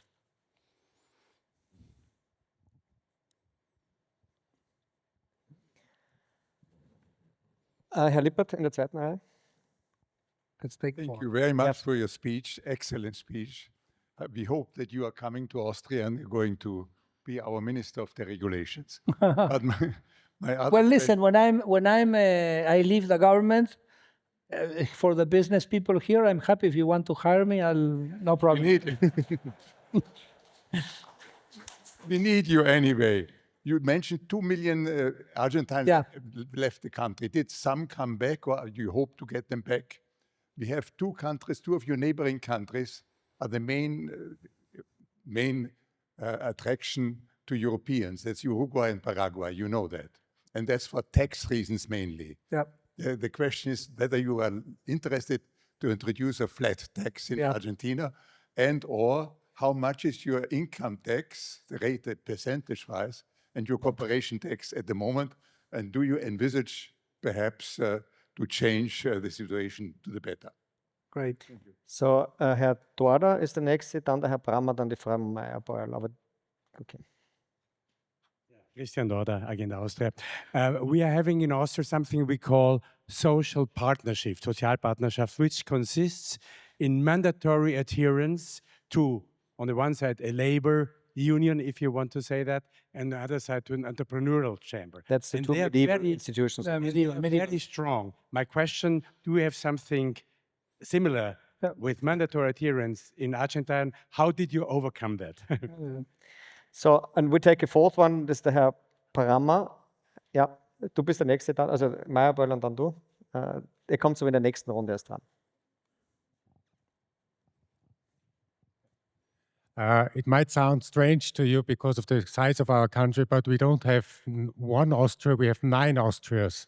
We have a 10th Austria coordinating the 9 and arguing with the 9. So we would have to change the structure of the country in order to have a real deregulation. Did you have to change the structure of your country? Do you have any recommendation to us? Because it would really be a great help, I think. Yeah. Okay, let me start with this last one. In Argentina, we're a federal country. So we have the provinces, we have the national level, and we've done all this restructuring in the national level, but you have a lot of, the provinces have a lot of state workers, and there are lots of inefficiencies and blah, blah, blah. So, and high taxes and regulation. For example, I deregulate something, and some provinces, they recreate the regulation. So when we tell the president what to do about that, the president says nothing. Nothing at all. Oh, but you know, it's very high taxes and it affects competitiveness and bliss. Nothing at all. What is not understood about nothing at all? So his point is, people voted for us to make the national government work. So we're going to focus on the national government. We're not going to distract ourselves. And we're not going to distract ourselves with governments on which we have no power, and we're going to achieve very little. In 2027, we're going to go to the provinces, and our candidates are going to go there wielding a chainsaw. I told you I have a chainsaw pin here or there? Okay. So they're going to be wielding a chainsaw. Say, we're here to cut provincial government spending, and therefore to cut your taxes. They will have the credibility because we've done it at the national government. and they will choose if they want that or not. And that's the way to do it. So for us, it's no, we've never asked ourselves about changing that would be a constitutional change. And it was never in our mind to change the constitution because we have a good constitution. And you know how lawmaking is, you know what comes in, but you don't know what comes out. So if we have a good constitution, just leave it, sit there. I mean, it's okay. So that would be our approach to that. There was a mandatory membership. The mandatory and the unions. No, I mean, what was the debate with the unions? And certainly it was not easy. If you say, did I get everything I wanted in the labor reform? No. For example, we have these mandatory contributions which both unionized workers and non-unionized workers have to do to the. So we had a big fight in the sense that we take them off or not, and there was kind of a channel of communication with the unions, and finally we said, okay, we're going to keep those mandatory fees, but then they allowed us to change the rest of everything else and it was pretty smooth, correct? So. You say, did I get everything? And I kind of play the role of kind of the most radical guy. So that's very helpful for the government because say, look, you have to agree to change all these things because if not, Federico is going to come and it's going to wipe out everything. And for me, the most important thing, because at the end of the day, it kills the mandatory fees, is the changing the wage negotiations. Because if a firm does an agreement with its workers, it doesn't have to pay any mandatory fee to any union, because now the union is the workers of that firm, and they will make the arrangement between themselves. Okay, so at the end, eventually there will be a fee to the workers of the firm, but not to firms outside. So I'm very happy with the way the law came out. I would have wanted more. For example, I would have wanted, and I publicly stated this, to eliminate the mandatory requirements. We kind of went that far, but we got, I think, the structural change that I needed, okay? So there was kind of a compromise, but, it's the essential thing, which was the wage negotiation. There was no compromise possible on that one, and we got it through, and I think it's important. So you were the radical guy, and Javier Milei, the radical one, and Javier Milei was the pragmatic one. Did I understand that you said you were the radical one, the radical? Yeah, the radical, yeah. And Milei was the pragmatic one. Well, Javier Milei is always more radical than everybody else. So now the 2 million people, that left. I was telling a story to a journalist earlier this evening, there's this movie called The Nucleus. No, okay. No? Anybody has seen it? No. I'll tell you the argument, maybe you remember. The nucleus of the Earth stops spinning. So they have to kind of go to the nucleus, and kind of with some atomic bombs, they were going to make the nucleus. Someone now, do you remember the movie? Okay. That's a Hollywood movie. So they kind of build a ship that's going to go to the center of the Earth. It's obviously full of scientists, correct? They're going there. And so they're coming into the Earth, and then one of the scientists says, well, what a burden we have on our shoulders. Because if we fail, 7 billion people are going to die.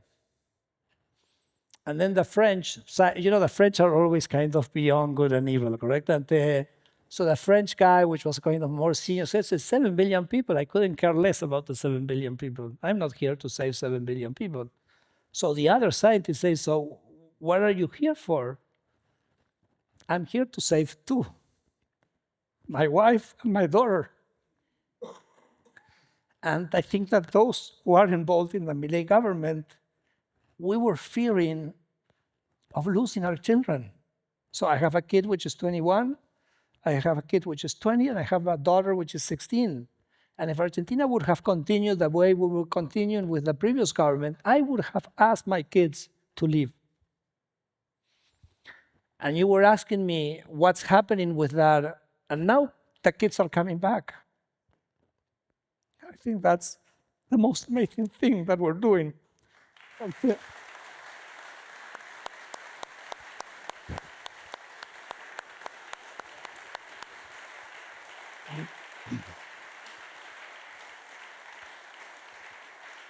Sorry, I apologize for getting emotional, but I feel it so close to the reason I'm in this government. And the only thing I want is to grow up with my kids close to our family. And this is what the Argentines were losing. I mean, and I have the brother of my wife lives in Madrid. I have a brother that lives in Washington. And we're seeing our nieces on the Zoom, and we want them to be close to us. And for that, Argentina has to be a vibrant place, a meritocratic place, a place with opportunities, with growth. And once I was, basically, I think it was at the end of 24, I was coming back with Javier from a conference. And you know, you're always kind of doing Twitter and looking at things.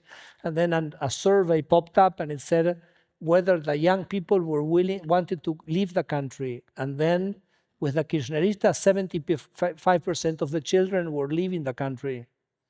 I mean, the university, a private university where I teach in Buenos Aires, we were teaching the guys and they were all leaving. And this survey said that 75% of the kids wanted to stay in Argentina. And Milei says, oh, we've done all these things. We've brought down poverty. We've brought down inflation. The economy is growing. But this is the most important thing that we're doing. No? And he doesn't have kids. So, but for those of us who have kids, and I have kids in the age in which probably I would have lost them, I think this is a fundamental thing. And I think it's the fundamental reason why people support Milei, because he thinks he's opening a path for our kids to stay. Now, you talked about taxes and all that, no? So one thing that I use the opportunity to kind of advertise this, we're starting what's called the Golden Visa program, because in a world that is becoming, I mean, you know, you have a lot of, one thing which is great about Argentina, if you say what defines Argentina is friendship. Friendship. I mean, the thing which is special about the Argentines is that you get together with your friends. Then, you know, you go to the US and it's so cold and people are so independent and so detached. And I would say even those that come to Europe or even cultures which are similar to us, like Spain, totally different thing. And so I think that's the most amazing thing of Argentina, the fact that this bond that you establish with your community and your friends.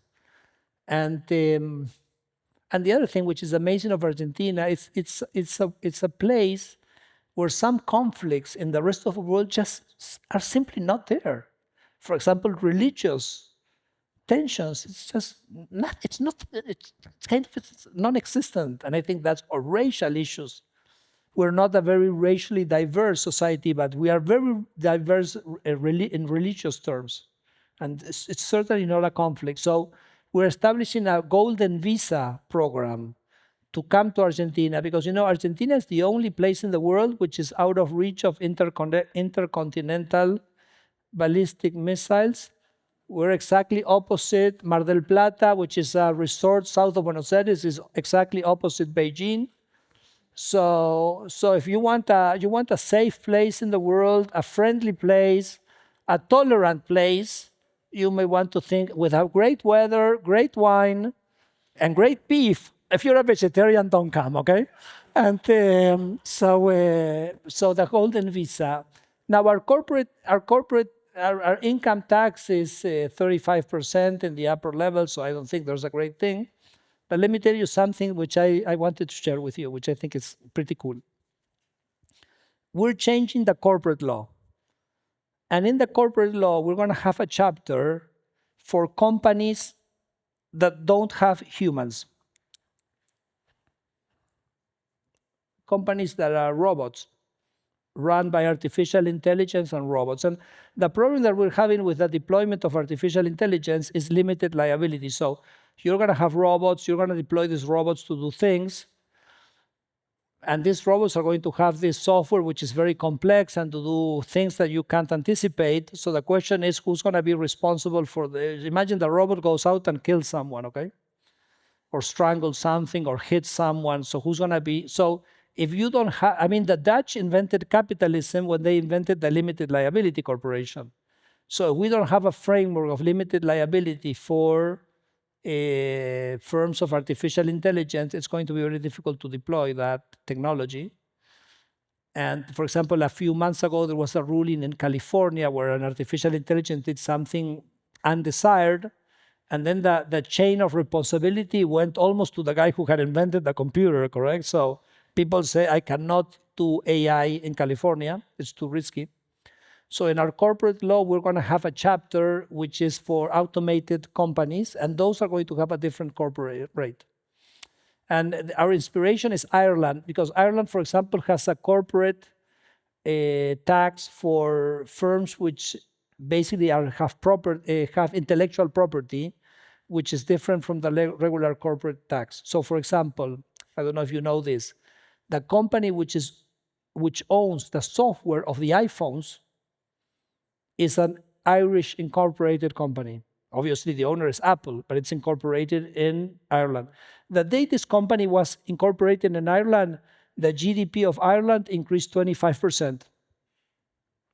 And each time an iPhone is sold in the world, there's a royalty which is paid to this Irish company, which pays a small corporate tax in Ireland. So I want Argentina to be a country with 47 million people and maybe 500 million AI agents and robots, which are working all around the world, but are incorporated in Argentina and paying the corporate income tax, maybe a low corporate income tax in Argentina. So I let Franz know when we get this law passed, in case you're interested of establishing a business there, okay? And so we'll all be waiting for you with our open arms. So there's one question left. It was the first question, resistance of the unions. You touched I subsumed it in my answer to the unions, yes. So, Conny Meyerbold. A second round? Yes. Okay.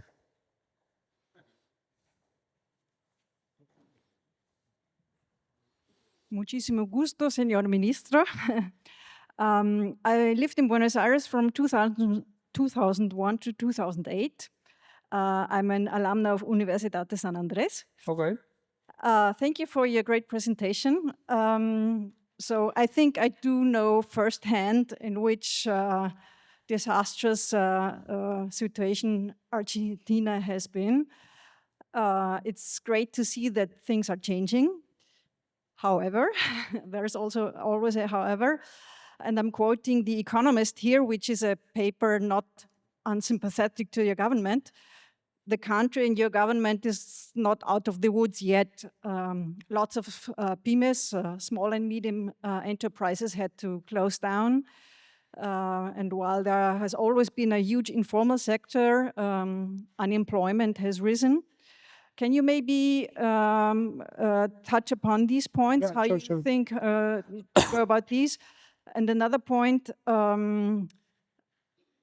since I care a lot about Argentina, I hope you're also on a good path what concerns corruption, because there are investigations also against high functionaries. And I think the rule of law and investment security is also important in an economic sense. Thank you so much. Yeah, thank you. I think you're referring also to the Economist article with Manuel Adorni, Mr. Milei's chief of staff. This was the thing we talked. Rainer Borian, all the hands are raising now. They have to wait a bit because we still have a waiting line. Rainer Borian. First of all, let me congratulate to your amazing success, which you had so far. It's fantastic. I think it's one of the biggest economical success stories at the moment for the last 10 or 20 years. Now, Poland is, I think, the biggest success story. But anyway, okay, go ahead. Yeah, but turnaround success stories. I would say that Austria is in a very bad shape. My feeling is, and I think that many people will agree in this room, that we are approaching an iceberg, but we suffer from a lack of fundamental structural changes. Now, unlike Argentina, the Austrian constitution does not permit the replacement of legislation with decrees, with emergency decrees. Everything has to go through parliament, In fact, we don't only have the parliament, we have the social system, which was mentioned before, and we have 9 federal states. Now, the result very often, or in most cases, is the least possible denomination in negotiations. Everything is negotiated with a coalition of 3 parties. What advice could you give to Austria, which doesn't have those decrees and doesn't have this system which you had? Franz Hörhager, quite the neighbor. I think the status of despair in Austria has not yet reached the despair that you have reached 2 years ago, but there's a growing amount of people that is approaching that, and I think this shows you the turnout here. I have a critical question to you as a former central banker. There was a lot of media coverage when you had the midterm elections. I think that was what they were called last year, where Congress was elected, and the polls were not very good, and then the US administration stepped in and offered you a $20 billion swap line, which I think took a lot of weight from the peso, because the peso was in bad shape, and now you are back, I think, to 1400 or something, which is a sustainable level. And my question would be, what are you planning with the peso? What is the central bank policy? And is a small devaluation and constant devaluation part of your economic plan? So, and we have, again, Franz Hörhager, but the younger one. There you can see everything is in order in Austria, first the father and then the son. In the back, please.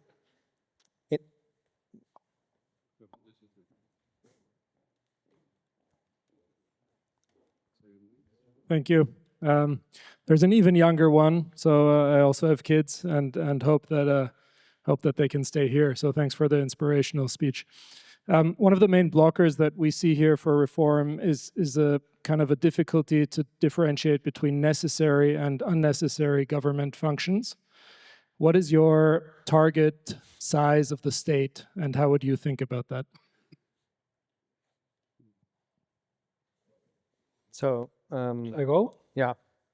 I mean, the target size of the state. Look, I'm still trying to find something useful in the state, but I'll find it. I'll find it. Okay. Eventually, I'll find it. So not, I tell you a little bit jokingly, but we don't have like a number. We don't think it would be appropriate to have a number, because everything you have to analyze it on its merit,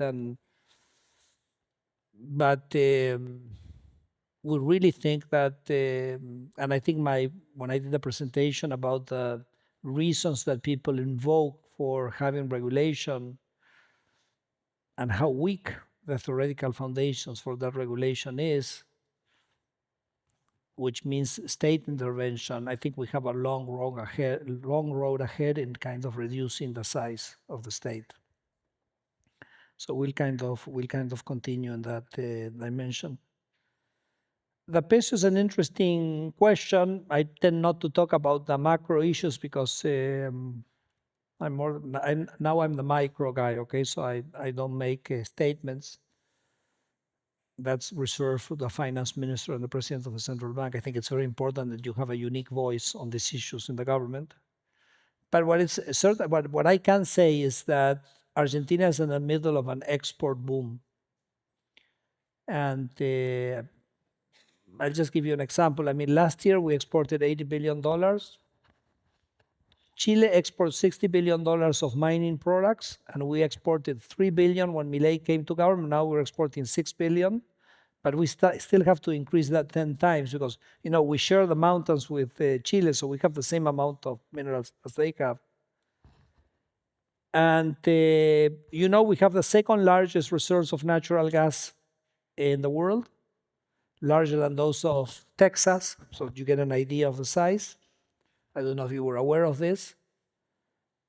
And the war in the Gulf has immensely increased the economic value of having a reliable source of gas from an area which is geopolitically safe. So I have no doubt that the natural gas in Argentina will be more valuable, and Argentina will be the most reliable and the source of natural gas for Europe in the next 30 years. So what we're seeing in the energy sector in Argentina is just mind-boggling. I mean, in 3 years, we're going to be exporting $40 billion of oil, which is 1 million barrels per day. But the thing is not oil, it's gas. We've just solved the problem of property rights with our seeds. So in certain areas of Argentina, we're going to double agricultural production.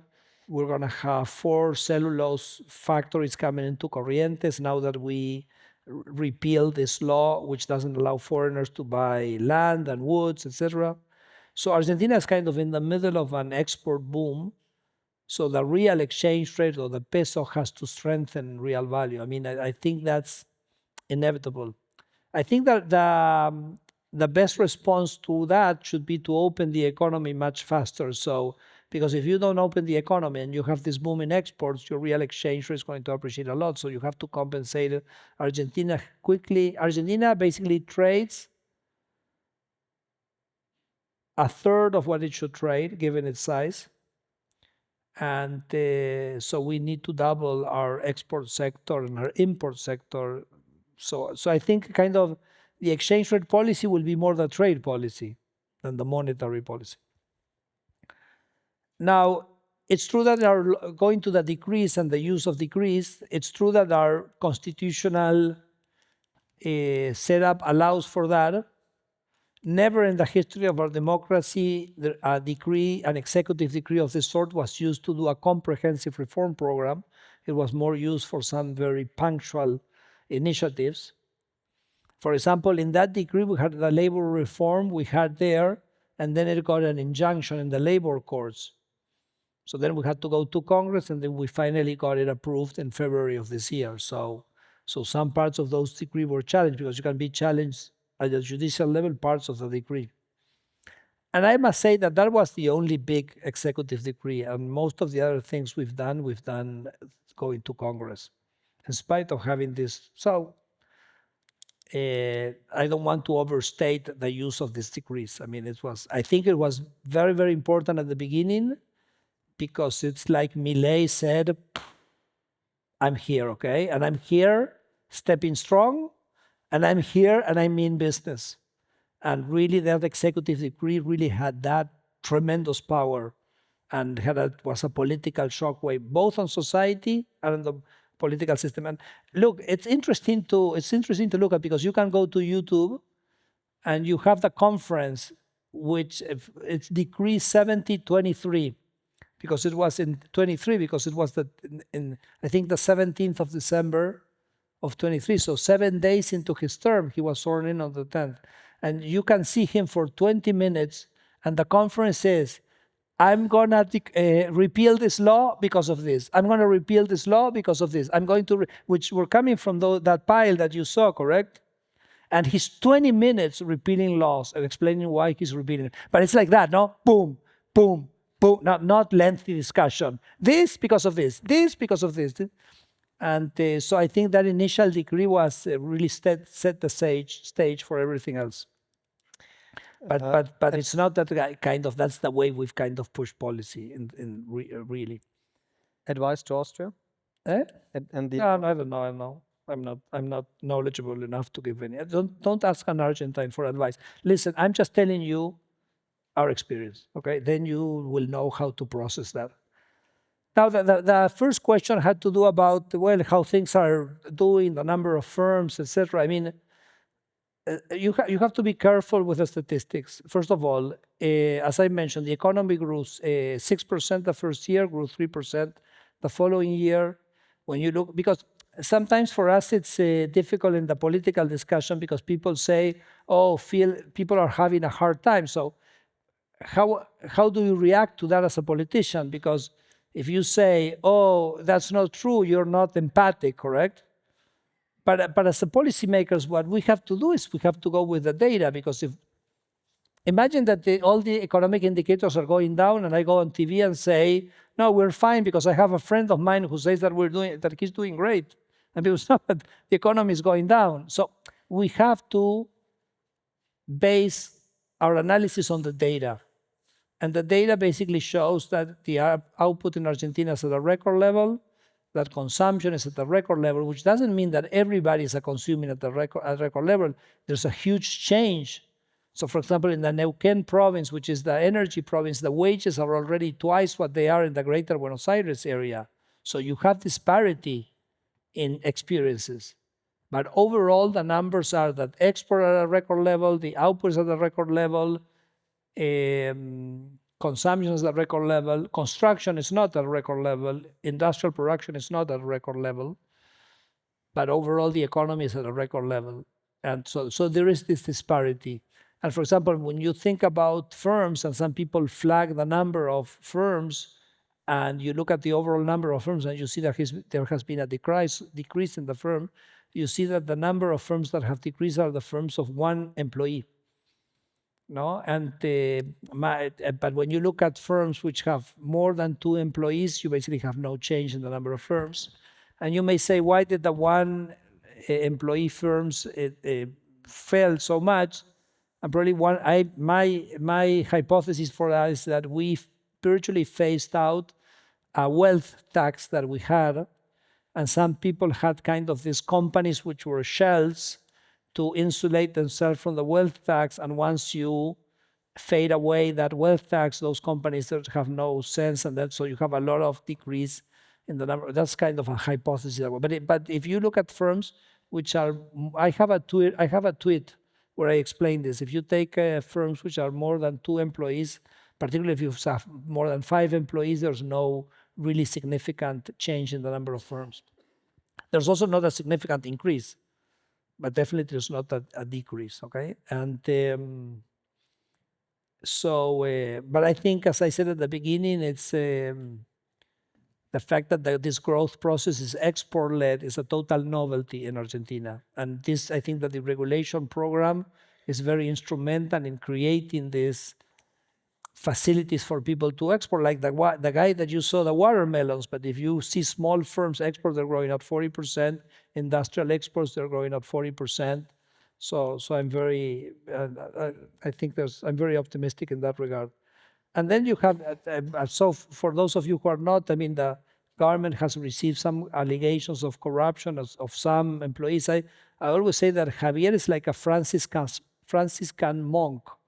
I mean, I've never seen anybody who's so unattached to material goods. I mean, this is a guy who believes in his ideas, he believes in freedom, he wants to show to the world that freedom works, that Argentina can be prosperous again. And I think that all the team, I think, share those values.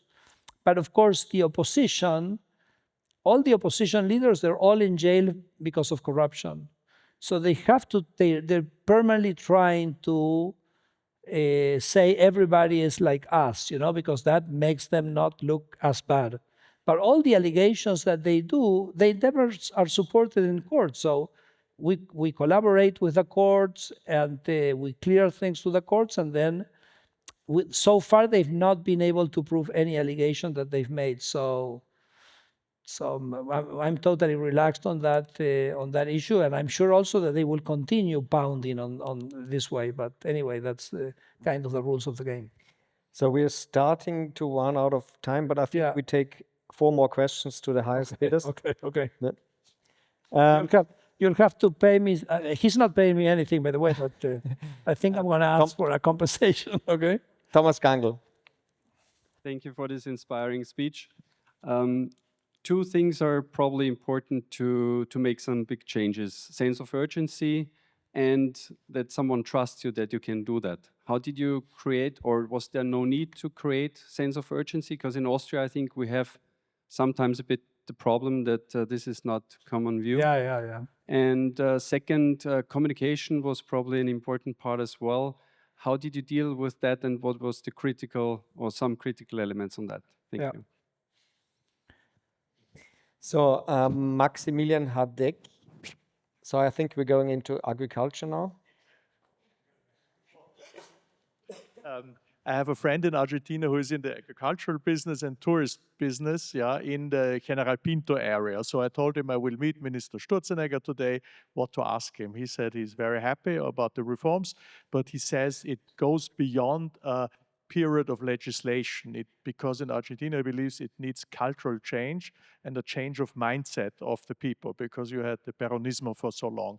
What will you undertake to make this new reform turn into a cultural change and change of mindset? Andreas Unterberger. Thank you. Two short questions. First, what do you think about hereditary taxes? Second, what taxes? Erbschaftssteuer, hereditary. If inheritance tax. Second, for quite some weeks, hundreds or thousands of people in Austria know that you come here. How many politicians, how many economists have asked you to meet them? The second question I can answer.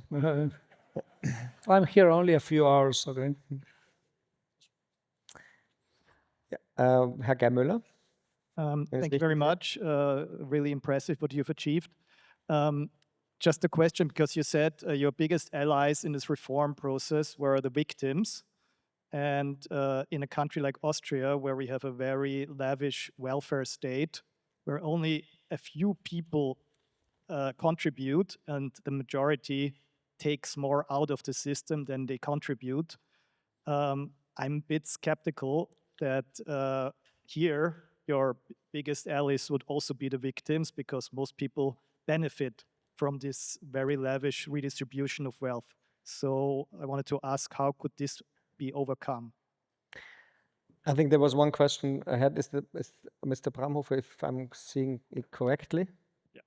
Yeah, thank you very much for your inspiring speech here. I hear you loud and clear that you say that we shouldn't ask you for advice. However, we had a couple of questions about how we can deal with deregulation in Austria. However, can you share some thoughts on European level and regulation on European level, as we all know that most of the regulation now comes from Europe? Thank you. So the question is, what do we do with Europe? How do we fight European regulation? How do you see that? I don't know. Look, you're in trouble. That's the only thing I can say, okay? Because in addition of your own regulation, you have to deal with the Brussels. I wouldn't want to be in your shoes, okay? No, I mean, I'm here for those, if someone asked if someone had asked to meet with me, I mean, I think we're very few hours. I arrived today and I'm leaving tonight, so it's... But I have to add, we invited, just to let you know, we invited the whole government. And there are some economists here from the Vienna University of Economics. The members of government were all very busy today. So unfortunately, they could not find the time to meet you. Don't worry.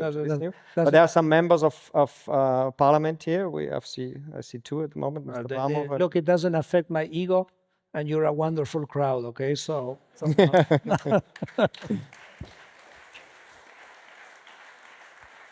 and they can also watch the video anywhere. So I don't have really a position taken on the inheritance tax. So if you allow me, I'll skip that one. I think the comment on the nature of the victims and the beneficiaries in Austria, I think it's a very clever, it's interesting. Definitely it's different in Argentina. We did have a large, I think I mentioned this, we had a large social program, which is a allowance to children, poor children in Argentina. That's our biggest social program. And the president didn't touch that at all. In fact, he strengthened that program. And he also cut some intermediaries in the funneling of the money, so really people had a big boost in that. All the cuts that we did were the pork, the uselessness, etc. So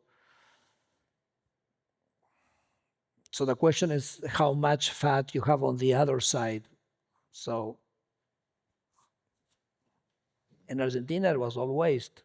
I don't think here it probably is not all waste, because if it would be all waste, then you wouldn't be as rich as you are, okay? So certainly the government here has to be working much better than in Argentina. So I don't know. You'll have to see how much margin there is there. The sense of urgency, we didn't have to do anything because the previous government kind of took care of that, okay? So they just was such a catastrophe that, I mean, anyway. Like Javier says, I mean, under normal conditions of pressure and temperature, you're never going to have the first liberal libertarian president in the world, okay? But the conditions of pressure and temperature in Argentina were not normal at the end of 2023, okay?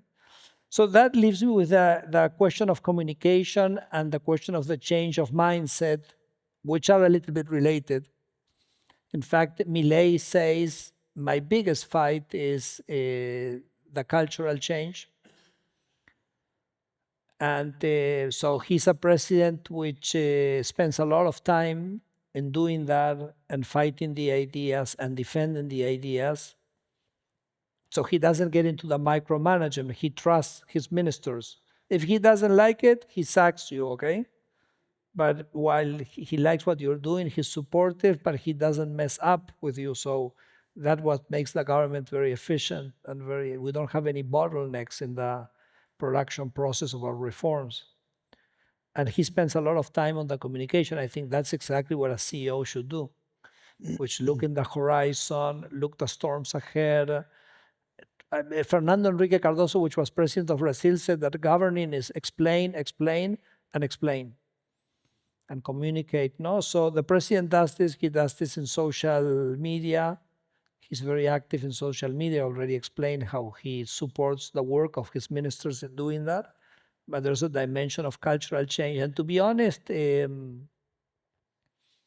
mean, it's amazing what he's done, because this is a person who started on the TV shows 5 years ago, 6 years ago. And while everybody in Argentina for 50 years, the message they had gotten is that if you had a problem, the state is the solution. Milei came on TV saying, the source of your problem is the state. So it was exactly the opposite message. And he said it in a transparent. Today at lunch, we were talking, how do you choose a friend? Do you choose a friend which is a politician, is always trying to please you and say what you want to listen? Or you choose a friend which speaks frankly to you? There's no question how you choose your friend, correct? You want someone to be honest and to be, maybe he or she has to say something that you don't want to hear. But you value them as a friend because of exactly that. And with the politicians, it's exactly the same.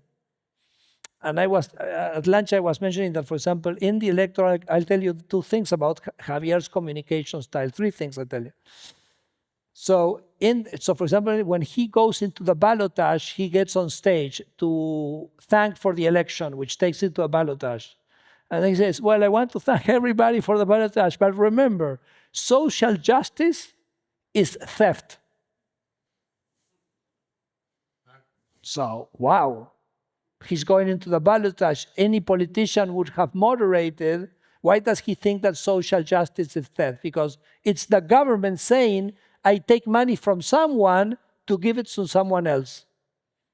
And for that, that is theft. Because the allocation of resources has to be to the products that you produce in the market. And the government should not mess with that. But I mean, running into a ballotage, saying that, amazing. The second thing I'm going to tell you about communication is we're in the electoral campaign last year. So Congress is trying to undermine our fiscal surplus, because our fiscal surplus is kind of the most extraordinary achievement of this government after 100 years of deficits. So the Congress passes a law to increase pensions. And he said, oh, the Congress has passed this law to increase pensions. I'm going to veto this thing. So the team says, oh, but I mean, how are you going to communicate to the population that Congress says? Of course, Congress didn't say where the money was going to come from, correct? They just say spend. So as the president says, leave that to me. So he goes on TV and says, well, you know, the Congress has passed this thing to increase pensions. I know pensioners deserve to get more pensions. There are no resources here, so I don't know where we're getting the money to pay for this. And that's the reason I'm vetoing. And the people who voted for this in Congress, they're fiscal rapists. They're rapists of the fiscal stability. And they want us to go back to the 50 years of inflation, which left us with 70% of the kids poor. And when the population say, well, this guy is speaking the truth. And they don't believe the politicians because the politicians have been throwing and selling promises for years, and the only thing that people got out of that was poverty, in a way that you wouldn't imagine here in Austria. So they say, we stick to this guy, which is speaking what he really thinks his mind. So I think that was amazing. I think it has to be the first time in the world that a politician does something like that during an election period campaign. And people want that because they want to get away of that economy of 50 years of inflation that they're totally fed up. And the other thing which I think this is just, this is kind of amazing. It's amazing. So we're in the election, no? And then we had the election last year had a lot of provincial elections. And then in the province of Buenos Aires, we did very poorly. And then we realized afterwards, eventually in the October election, we won. And we realized there had been a lot of fraud in that election, whatever, doesn't matter. But the most amazing thing is that, and also after the elections, the guy who would be kind of the potential candidate started saying, well, if we come to the government in 4 years, the first thing we're going to go is default debt. So country risk skyrocketed. So he really was trying to create a liquidity crisis for a government, which was a fiscal surplus. There's no solvency problem. And I think people got really scared, you know, so we can't have this kind of these crazy people, okay? And I think that turned out to the benefit. But they were hammering with this kind of alleged corruption things. So kind of, we were a little bit kind of there in the middle of that thing. And then Javier says, okay, I'm gonna do a rock concert. What? I'm gonna do a rock concert. I could go to a stadium and I'm 15,000 people and I'll do a rock show. Because, you know, he had a band, he had a rock band. And I thought it was a great idea from the start. Other people in the cabinet didn't think it was a great idea because of the general mood, no? And so he went, so we did it in the Movistar Arena, 12,000 people. And he does his rock concert, but pretty good, by the way, yeah? So you can watch it on YouTube. And he turned around the election. And the reason he turned around the election is that people were seeing how the opposition was kind of harassing the government. And then they want to create the idea that they've broken you. And when people want change, they don't want to go to the past. But then if they feel the government is broken or the leaders are broken, say, well, then I need to choose someone else to carry the flag of this fight. And when he showed himself strong and making fun of the guys, making fun of their violence, making fun of their accusations, and people say, oh, this guy, he's strong. So look at the complexity, no? Of the tremendous amount of dimensions that the communication has these days. It's not just, oh, I'm proposing this, So Milei has some resources that I think very few politicians in the world have, because, I mean, how many politicians can get up on a stage and do a rock concert, okay? And so I think I already talked about his communication in social media, his attention to the issue, the diversity of strategies that he uses for this, and the focus on the changing of the mindset which was the question. And I think he's been tremendously successful in doing that. You ask a poll in Argentina whether Argentina should have a fiscal surplus. 85% of the people say that Argentina should have a fiscal surplus. So he's really changed the mindset. But again, for me, people have the mindset, but if you don't change the economic structure of the status quo and you don't weaken that, it's gonna eat that as well. So I think the cultural change is important, but the change of the economic structure is the one which is really going to consolidate the change, or let's say both things together. No?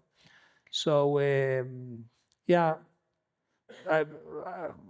this is a guy with a lot of resources, but he also puts the energy where it has to put, because he could be putting the energy in the micromanagement and he's not.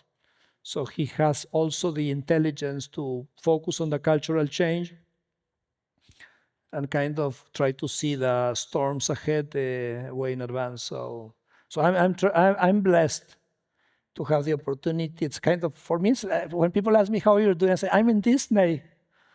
Because for me, I believe in freedom. Having a president which believes in the same, is willing to support, and has all these resources, well, this is the result. This happens once in a lifetime. So, boy, how lucky I've been. Okay, thank you. Thank you very much.